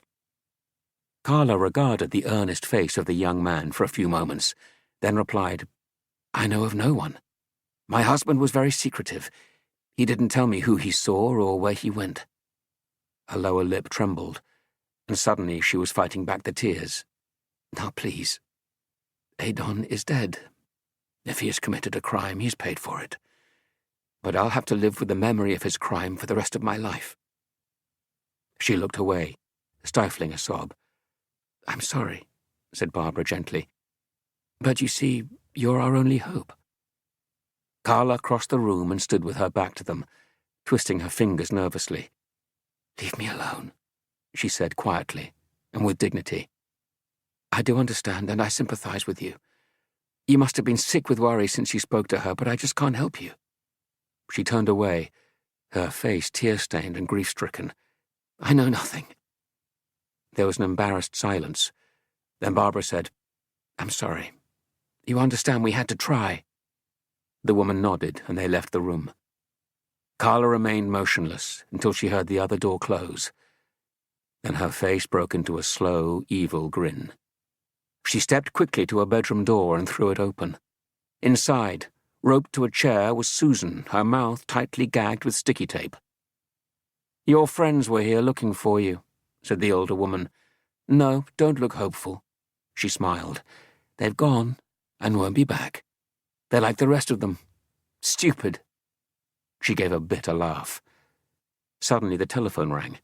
Susan's eyes followed the sway of Carla's elegant body across the living room and into the hall. Yes? Susan strained to hear the caller's voice. It was a man's. The trial has just ended, it said, faint and distorted. Chesterton is to be executed at the next zenith. Susan's heart missed a beat. Good. The old man didn't say where the circuit was hidden? No, said the voice. I'm certain he doesn't know. I'll get it later, then come for you. Be ready. I will. What about the child? Susan's eyes widened. She's no more use now. She can identify you. Kill her. "We must tell the doctor about Susan," said Altos, as the three friends hurried back to the courtroom. "We should have done it right away," said Barbara, regretting every second of the delay she had caused. "I'll never forgive myself." Sabitha squeezed her hand reassuringly. "I know what you mean. Susan sounded so afraid." Barbara halted and looked at her in amazement. "What is it?" "What you've just said. Carla couldn't have known." "Known what?" "Carla said we must have been sick with worry since we spoke to Susan. How did she know we'd spoken to Susan? We've told no one." The others stared at her. "Then," started Altos, grasping the implication for the first time, "then she must have been with her when she called." They turned and raced back towards Carla's apartment. Susan watched through the open door as Carla crossed to a drawer and took out a slim metallic pistol. A vision of Adon, convulsed and screaming in the courtroom, flashed before Susan's eyes. Carla approached her and carefully aimed the gun at the back of Susan's head. Then suddenly, Susan glimpsed movement behind Carla's shoulder. Carla's finger was on the trigger when Altos knocked her arm upwards and wrenched the gun away. In the same instant, Barbara pinioned her other arm, and together they dragged her back across the room. "Let me go! Let me go!" Carla kicked and spat like an alley cat before collapsing, weeping to the floor. The doctor sat hunched on a bench in the court corridor, staring morosely at the tiled floor. The chief inquirer, Taron, was busy at the desk leafing through a pile of official-looking papers. Ison, the prosecuting counsel, emerged from the courtroom still holding his notes. He caught sight of the dejected figure of the doctor in the corner and stepped over to him. "Don't take it too hard," he said. "Eh? What?" The doctor snapped out of his reverie and became aware of the tall, condescending presence of his opponent. "Oh, it's you," he said. "You did a fine job on the defense. Of course, you never had a hope." "I'm afraid you did a better job on the prosecution," replied the doctor generously. Ison bowed at the compliment. "I'm sorry we couldn't have met under happier circumstances," he said. "Goodbye." He bowed again and moved away to the desk. The doctor nodded politely, but his attention was on the pile of exhibits, which Lan, the court duty officer, was carrying out of the courtroom. They included the blow-up photograph of the microkey and the mace. Lan took them to Taron at the desk. "Excuse me, the exhibits and documents, sir. Where do you want them?" "In there for now." Taron indicated a large cupboard beside the desk. Lan nodded and started stowing the exhibits away. Ison gathered up his odds and ends and prepared to leave. "Well, I don't think there's anything else." He smiled at Taron, bowed politely towards the doctor once more, and moved off down the corridor. Taron waited for Lan to lock the cupboard, then crossed to the doctor's bench. "Time to leave, I'm afraid." "Leave?" The doctor rose, agitated. "No, no. Can't leave now. We must find new evidence. Reopen the case." For the first time, something near to pity appeared on the face of the elegant young inquisitor. He was about to speak when the telephone rang on his desk. Lan answered. A woman's voice said, "I'd like to speak to Chief Inquirer Taron." Lan signaled to Taron, who took the receiver. "This is Taron." "This is Barbara Wright speaking. Have you received the test results on the gun that killed Adon?" Taron frowned. "Not yet." "Well, just to save time, I'll tell you what they say. Adon was killed by his wife, Carla." "What?" Taron's expression registered complete astonishment. "I'm with her now. Why don't you come and get her?" There was a sharp click. Taron hesitated, wondering whether or not to believe what he had just heard, then motioned to Lan. "Come on." The two men hurried out of the building. A short time later, the doctor was reunited with Altos and the three women. After the story of Susan's rescue had been related to him, the doctor reminded them that all was not yet resolved. Ian remained under sentence of death. "But surely they'll stop the execution now that Carla's confessed," insisted Altos. "I hope so," said the doctor. At this moment, Taron reappeared. "Well?" demanded the doctor. Carla has made a full statement. She has named her accomplice. Then you can stop the execution. No, replied Tarrant, I can't. Carla's sworn testimony states that the man she was working with was Ian Chesterton. Impossible, retorted the doctor. She's lying, cried Barbara. I have doubts myself, said Tarrant calmly. She is a vicious, dangerous woman. But doubts alone are not reason enough to ask for a stay of execution. That will only be granted with the furnishing of positive proof. Susan looked at him incredulously. But what about the man she talked to on the telephone? I heard him. He told her to kill me. Tarrant considered a moment. Did you recognize his voice? Tarrant went over the sequence in her mind. There had been something familiar about the voice, but it had been so distant and distorted. Not really, she answered at last. What else did he say? Asked the doctor. Nothing much. Just that he'd collect the microcircuit and pick up Carla later. The doctor's face brightened. He said he'd collect the key? Yes. The doctor gave a little laugh of triumph. Splendid! Absolutely perfect! Tarrant looked perplexed. I don't see what you have to be pleased about. The doctor grinned. There's a lot in this whole affair that you haven't seen, my friend. The important thing is this. The villain who masterminded all, the one responsible for the whole affair, is planning to collect the key. And that means we have a chance to capture him and save Chesterton. The city of Millennium lay shrouded in darkness. Here and there, groups of guardians patrolled the otherwise deserted streets. At the far end of Central Avenue, the Capitol building towered high into the sky, pale and ghostly in the greenish-blue light of the night. Inside the building, the courtroom, scene of the day's eventful drama, now stood bare and lifeless like an empty stage. The antechamber also wore a cold, desolate air.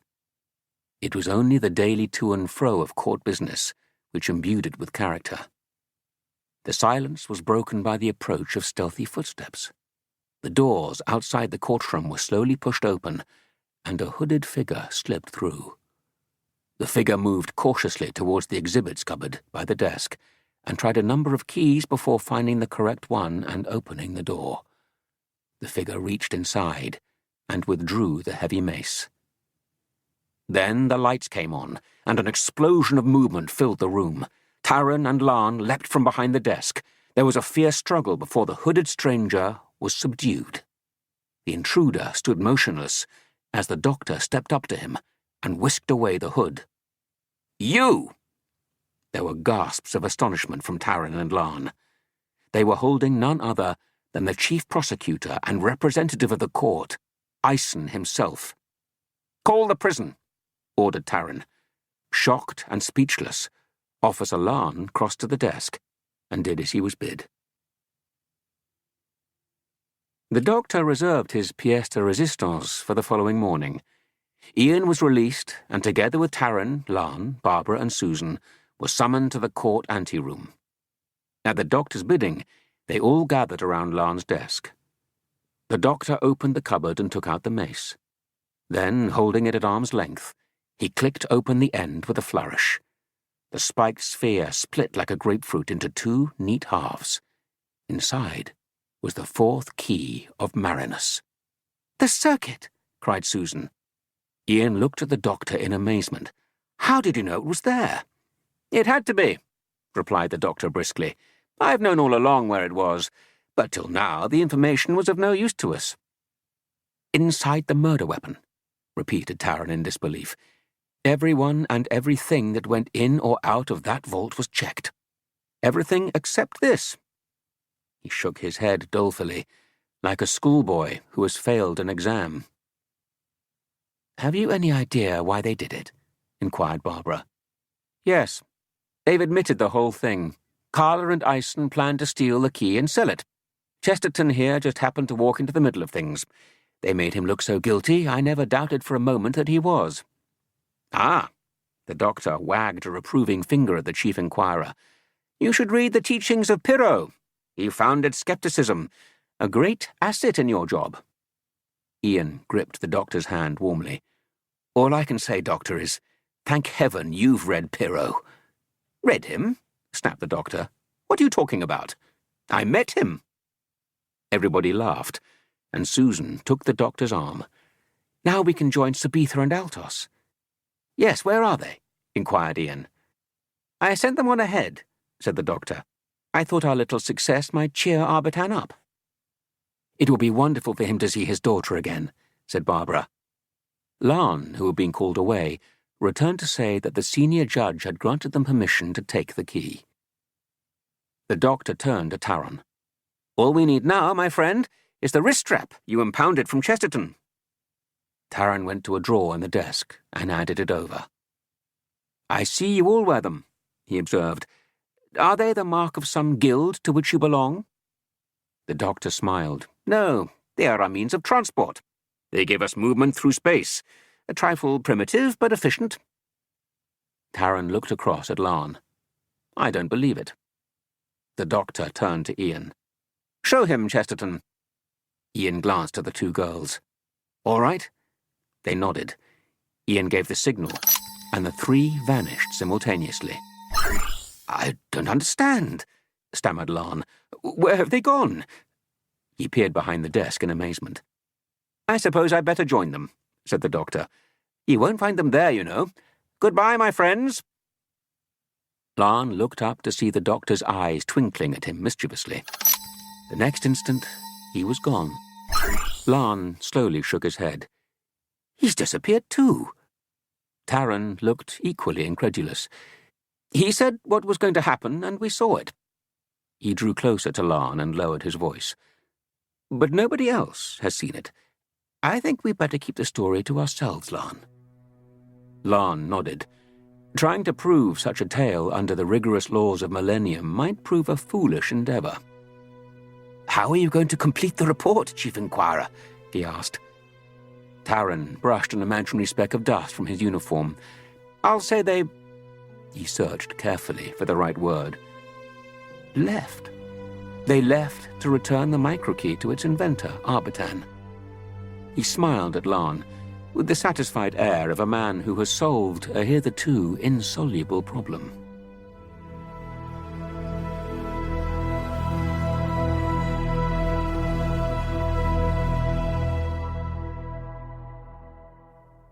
Chapter 12. Arbitan's Revenge. Altos sat strapped in a chair in the archive room of Marinus, the ropes cut into his bare arms and legs. Hovering over him like a large vulture was a hooded stranger. The stranger wore Arbitan's long robe and took great pains to keep his face and body hidden beneath the heavy folds. Even so, Altos had caught glimpses of dark, leathery limbs and a snoutish protuberance from under the hood. The unknown figure was flanked by two more creatures, whom Altos recognized from previous descriptions. They were Vords, ancient and dreaded enemies of Marinus. He had materialized in the marble city ahead of Sabitha. Two of the creatures had attacked him in a dark alley and dragged him struggling to their master, who now stood before him, hostile and menacing. He addressed Altos in a harsh, rasping voice. Arbitan is dead. I, Yartek, am now in control. Altos winced at this brutal announcement of Arbitan's fate. His thoughts went out to the old man's beautiful daughter. What have you done to Sabitha? He asked quietly. His face was bruised and he spoke with difficulty. The hooded figure ignored the question. Where is the fourth key? I don't know. Altos stared defiantly to the front. Yartek signaled to the two Vords. They slipped from the room. He returned to Altos. Why are you so stubborn? What purpose does it serve? I'm going to find out in the end. Altos remained impassive. What have you done with Sabitha? He repeated. Yartek made no answer. A moment later, Sabitha was led in by the two Vords. She looked pale but unharmed. Altos noticed the chain with the keys was missing from her neck. The two gazed at each other in silence, unsure how to react. Altos was struck by Sabitha's regal composure. There was a sense of authority about her which reminded him of her father. He was about to speak when she turned to Yartek and said coldly, "Why have you tied him up? He's of no use to you. He's just a servant. He knows nothing." The Vord eyed her cunningly. "He means nothing to you?" "I have no thoughts about him at all. I told you, he's just one of my servants. Let him go." "Sabitha?" Altos looked bewildered. "Be quiet. I did not give you permission to speak. I tell you, he knows nothing," she repeated to Yartek. Yartek pondered for a second. "In that case, if you think so little of him, as I gather you do from your way of treating him, it does not matter what happens to him." "Of course not. Send him away." She made a dismissive gesture towards Altos. "Yes, I can do that," replied Yartek silkily. He moved behind Sabitha and drew close to her ear. "Or I can have him killed." Altos saw Sabitha stiffen. "After all," continued Yartek insinuatingly, "he's only a servant." Sabitha's lip quivered and she closed her eyes. Altos saw she'd been playing a game, and that this sly subhuman had outwitted her. The hooded creature turned to one of the guards. "Kill him!" The Vord drew his knife. "No!" shrieked Sabitha. Altos braced himself, imagining the cold steel plunging into his neck. Instead, there was an agonizing pause as Yartek stayed the blow with a wave of his arm. "Useless lies." He spat the words angrily at Sabitha's face. "Where is the fourth key?" "I'll never tell you. Never." Her eyes blazed with hatred. "But this man is no servant," sneered Yartek. "He has traveled with you." He peered mockingly into Altos's face. "He is in love with you. I think he will tell me." Altos fought to contain his rage. How dare this creature, this subspecies, this frog-like abomination presume to know anything of human affections? And yet, despite his anger, Altos realized the Vord had perceived what he himself had kept hidden. He was in love with Sabitha, and had been for some time. The shared dangers had brought them closer, and yet he had feared admitting it, even to himself, in case she should not return his love. "The man who loves me cannot betray me," said Sabitha in a level voice. "The man who loves you," reiterated the Vord with Machiavellian cunning, "cannot condemn you to death." He turned to Altos. "I can promise you one thing. Unless you tell me where the fourth key is, I shall order my creatures to kill her." For Altos, time stood still. Beads of sweat appeared on his forehead. His throat went dry. How could he condemn the country he loved to pernicious tyranny? How could he condemn the woman he loved to instant death? He heard himself reply, "The man who was with us, the doctor. He has the key." Sabitha hid her face in her hands. Yartek gave what passed for a smile. Ian, Barbara, and Susan had materialized safely in a group in one of the many corridors in the Marble City. The travel bracelets should have brought them back within reach of the archive room, but without Altos and Sabitha to guide them, they were making slow progress. Suddenly, Ian held up a hand for silence. Someone, or something, was approaching. A strange, shuffling, tapping noise grew nearer. The next instant, the doctor rounded a corner and bumped straight into them. He leapt backwards, dropping his stick with shock. "Sorry," said Ian with a grin. "You've frightened the life out of me," snapped the doctor. He retrieved his stick and brushed himself down. "Is the TARDIS all right, Grandfather?" inquired Susan sweetly. "The force field has gone. I appeared in briefly and everything was in order." "Arbitan must have kept his promise," said Barbara. The doctor grunted, then waved his stick at them in annoyance. Come on. You're all wandering about here like a lot of farmyard chickens." "We were waiting for you," said Ian. "And now I'm here," retorted the doctor. "Really, Chesterton, you are irritating at times." "Don't be tetchy, Grandfather," said Susan. She led him off down the corridor. The others followed. After a while, Barbara said, "You know, it's a bit odd that Sabitha wasn't here to meet us." "Or Altos," added Ian. They continued without further conversation, but neither could shrug off the nagging thought that something had gone wrong. Yartek stood before the large spheroid structure in the archive room. The Conscience of Marinus, it had once been called. He admired its elegant lines. Thousands of years of technological skill had been distilled into this sleek, sophisticated machine, the enticing repository of all power and knowledge on Marinus. The Conscience had been Yartek's lifetime adversary, the immutable obstacle between himself and his overriding ambition, control of Marinus. His secret immunizer had once nullified but not destroyed the machine's regulation of the planet. In the intervening years, the Keepers had reversed the effect of the immunizer, so that with the keys in place, the machine would once again exert its full power over all living creatures on the planet. Yartek's dream, to harness this energy and might for his own evil ends, was now within reach. But the concealment of the keys had been Arbitan's masterstroke, his trump card after death. For without all the keys, the machine was useless. This had been Arbitan's gift of foresight to his beloved planet. He could not have predicted the cruel twists of circumstance which had now brought all but one of the keys into the grasp of his implacable foe. Yartek lovingly turned the gleaming microcircuits in his hands, then began inserting them into the machine. A Vord entered and said, "I have put them in the cell as ordered." Yartek nodded. "Keep out of sight, but be within call." The Vord shuffled out obediently.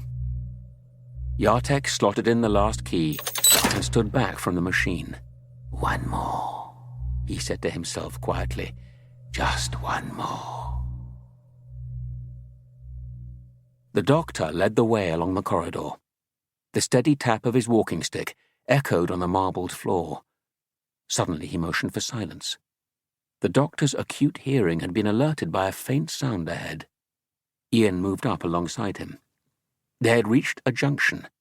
As they waited, a Vord stepped around the corner, almost bumping into them. Ian grabbed him and smashed him against the wall.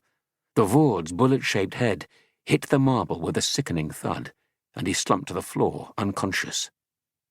They gazed down at the repulsive creature. "This may explain what has become of Sabitha and Altos," said the doctor gravely. "We'll have to split up and search for them." "I'll try and find Arbitan," said Ian. "Give me the key, Doctor." The doctor handed it over. "Don't part with it until you're sure it's in the right hands." "I won't.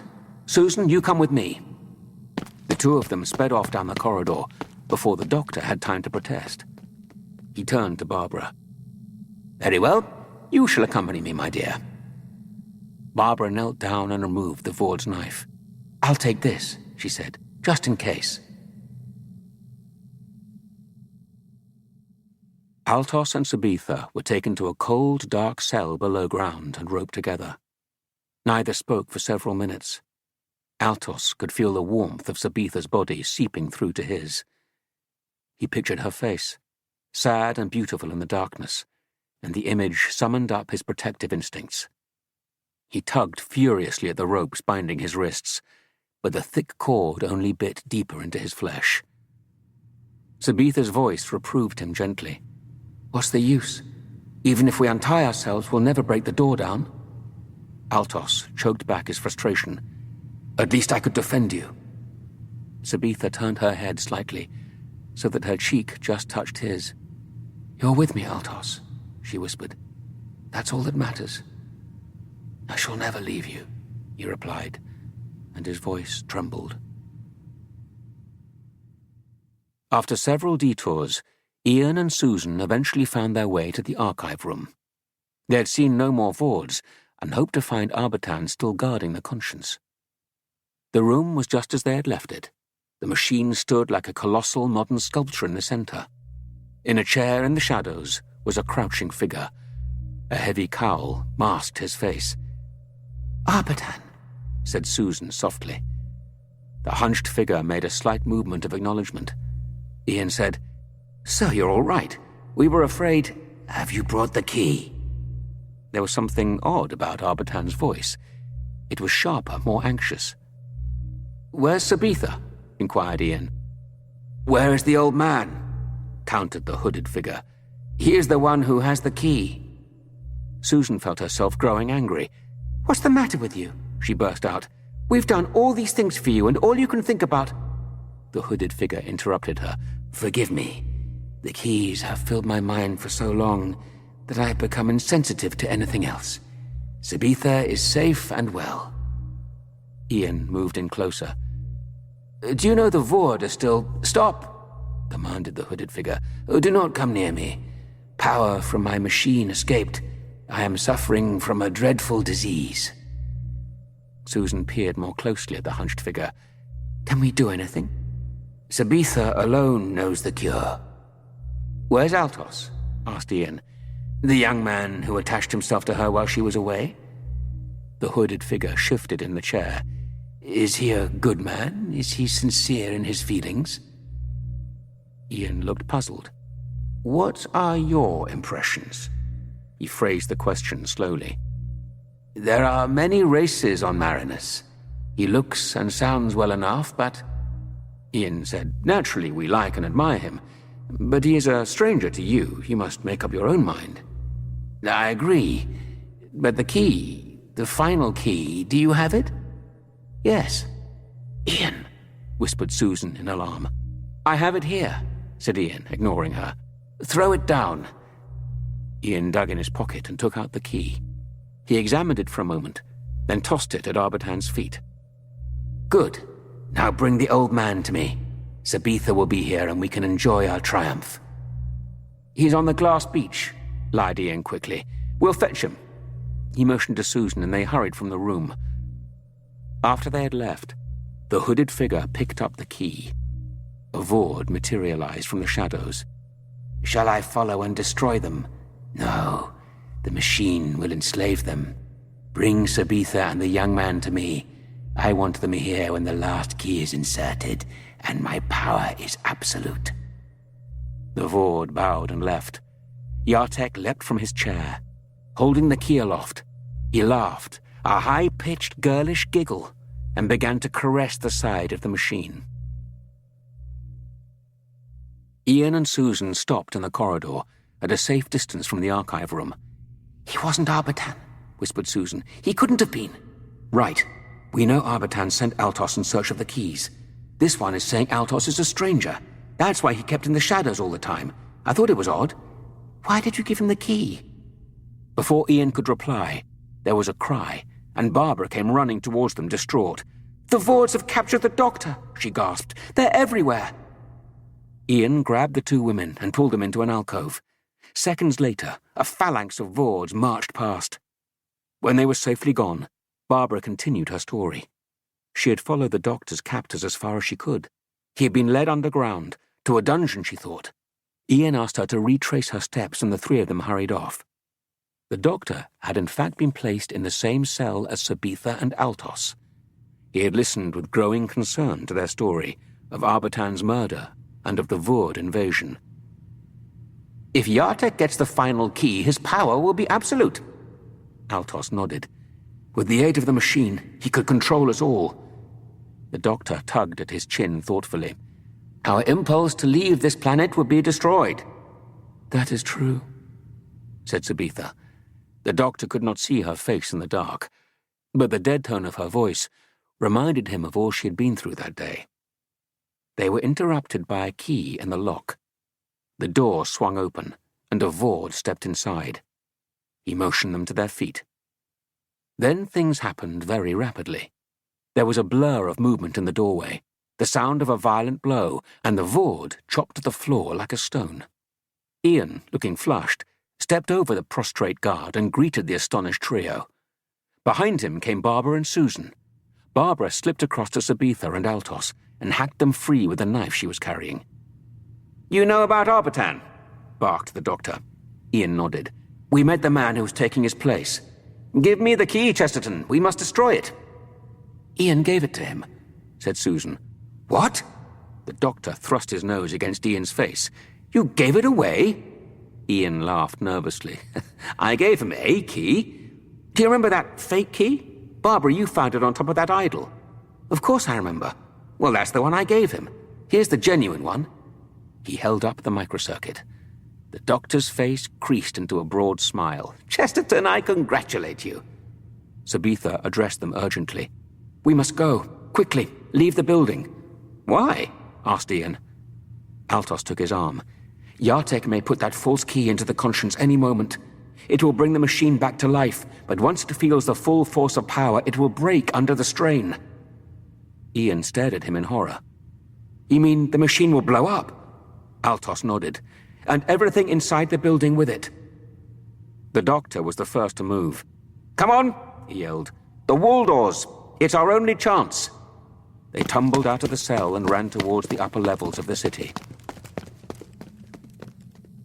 "Somewhere here," panted the doctor, as he reached the spot where he had fallen through the wall. "It was a small stone. It moved under my hand." As they scoured the wall like blind men, a Vord observed them silently from behind a pillar. A moment later, the Vord entered the archive room. Yartek leapt angrily to his feet. "Why haven't you obeyed my commands?" he hissed. "Where is Sabitha?" "The others have set them free. They are in the upper corridor." The guard trembled beneath Yartek's hideous gaze. "She has told them of her father's death, of course." Yartek glanced down at the microkey in his hand. A smile illuminated his lurid features. "The machine's power will spread through the planet. There is no escape, except for us." He turned slyly to the guard and waved the key in the air. "I shall bring them back with this." He moved triumphantly towards the machine, his bulbous eyes gleaming with exultation. A lifetime's ambition was about to be realized. Years of patient scheming had brought Yartek to the threshold of absolute power. Within a few minutes, he would control the machine, become master of Marinus, manipulator of all men's thoughts and actions, sole arbiter of good and evil, the undisputed, unassailable, untouchable Godhead. He inserted the last key and stepped back. The gleaming, crystalline structure began to hum and quiver like a glass bell. A red glow appeared at the center, growing in intensity as the humming sound grew louder. Then, spokes of purple light radiated outwards along the delicate metal connectors until the entire structure blazed like a giant Catherine wheel. Suddenly, the entire machine burst apart with the force of an exploding sun. In 1/1,000,000th of a second, Yartek's flesh was seared to the bone, and the bone reduced to ash. The room, the guard, and 200 feet of surrounding masonry were simply scorched out of existence within the blink of an eye. As Susan's fingers discovered the small indentation in the wall operating the hidden doorway, there was an incredible explosion. The 5 travelers were hurled to the floor, buffeted by a wave of hot air which swept down the corridor. Seconds later, accompanied by a great roar, the roof began to collapse above them. "Out, all of you!" yelled the doctor as the door in the wall swung open. Stone debris rained down on them, and swirling dust choked their lungs. One by one, they scrambled through and emerged bruised and bewildered into the warm night air.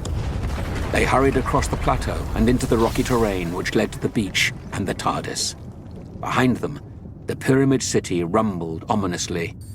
Large cracks zigzagged across the outer walls like scurrying lizards. As they reached the safety of the shore, the earth began to shudder, and turning, they saw the apex of the pyramid topple. A tremendous spout of fire shot into the sky like a volcanic eruption. Molten rock cascaded down the outer walls, and within minutes, the entire edifice was a raging inferno, illuminating the heavens for miles around.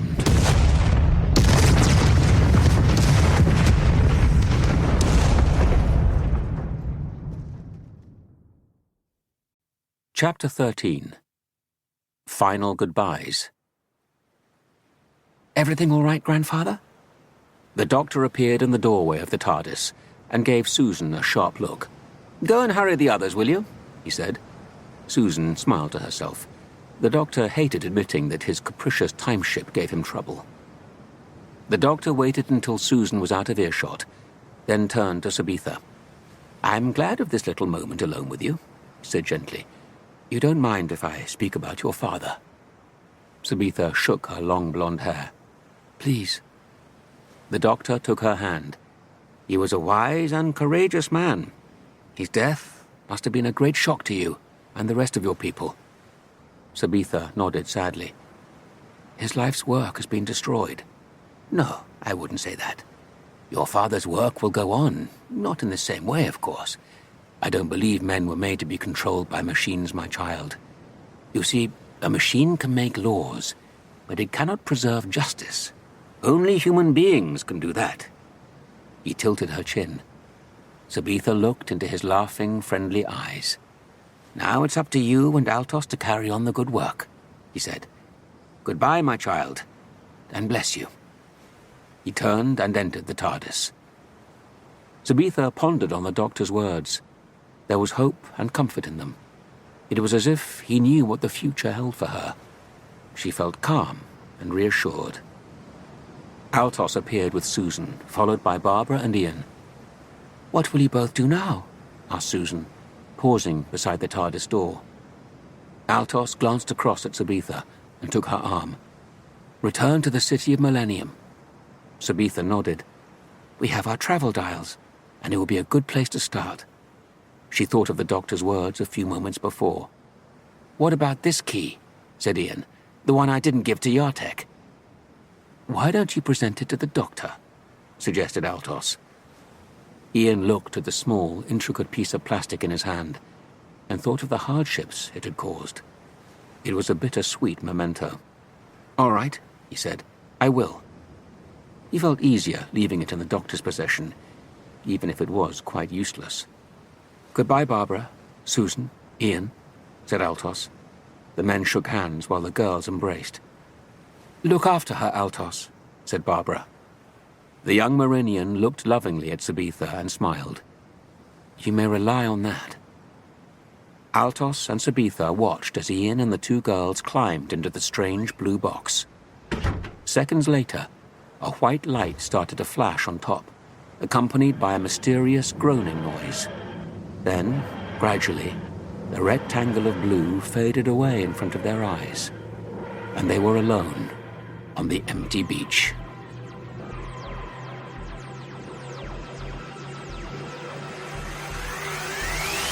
Doctor Who and the Keys of Marinus was written by Philip Hinchcliffe and read by Jamie Glover. The reading was produced by Neil Gardner, and sound design was by Simon Power. The executive producer for BBC Audio was Michael Stevens.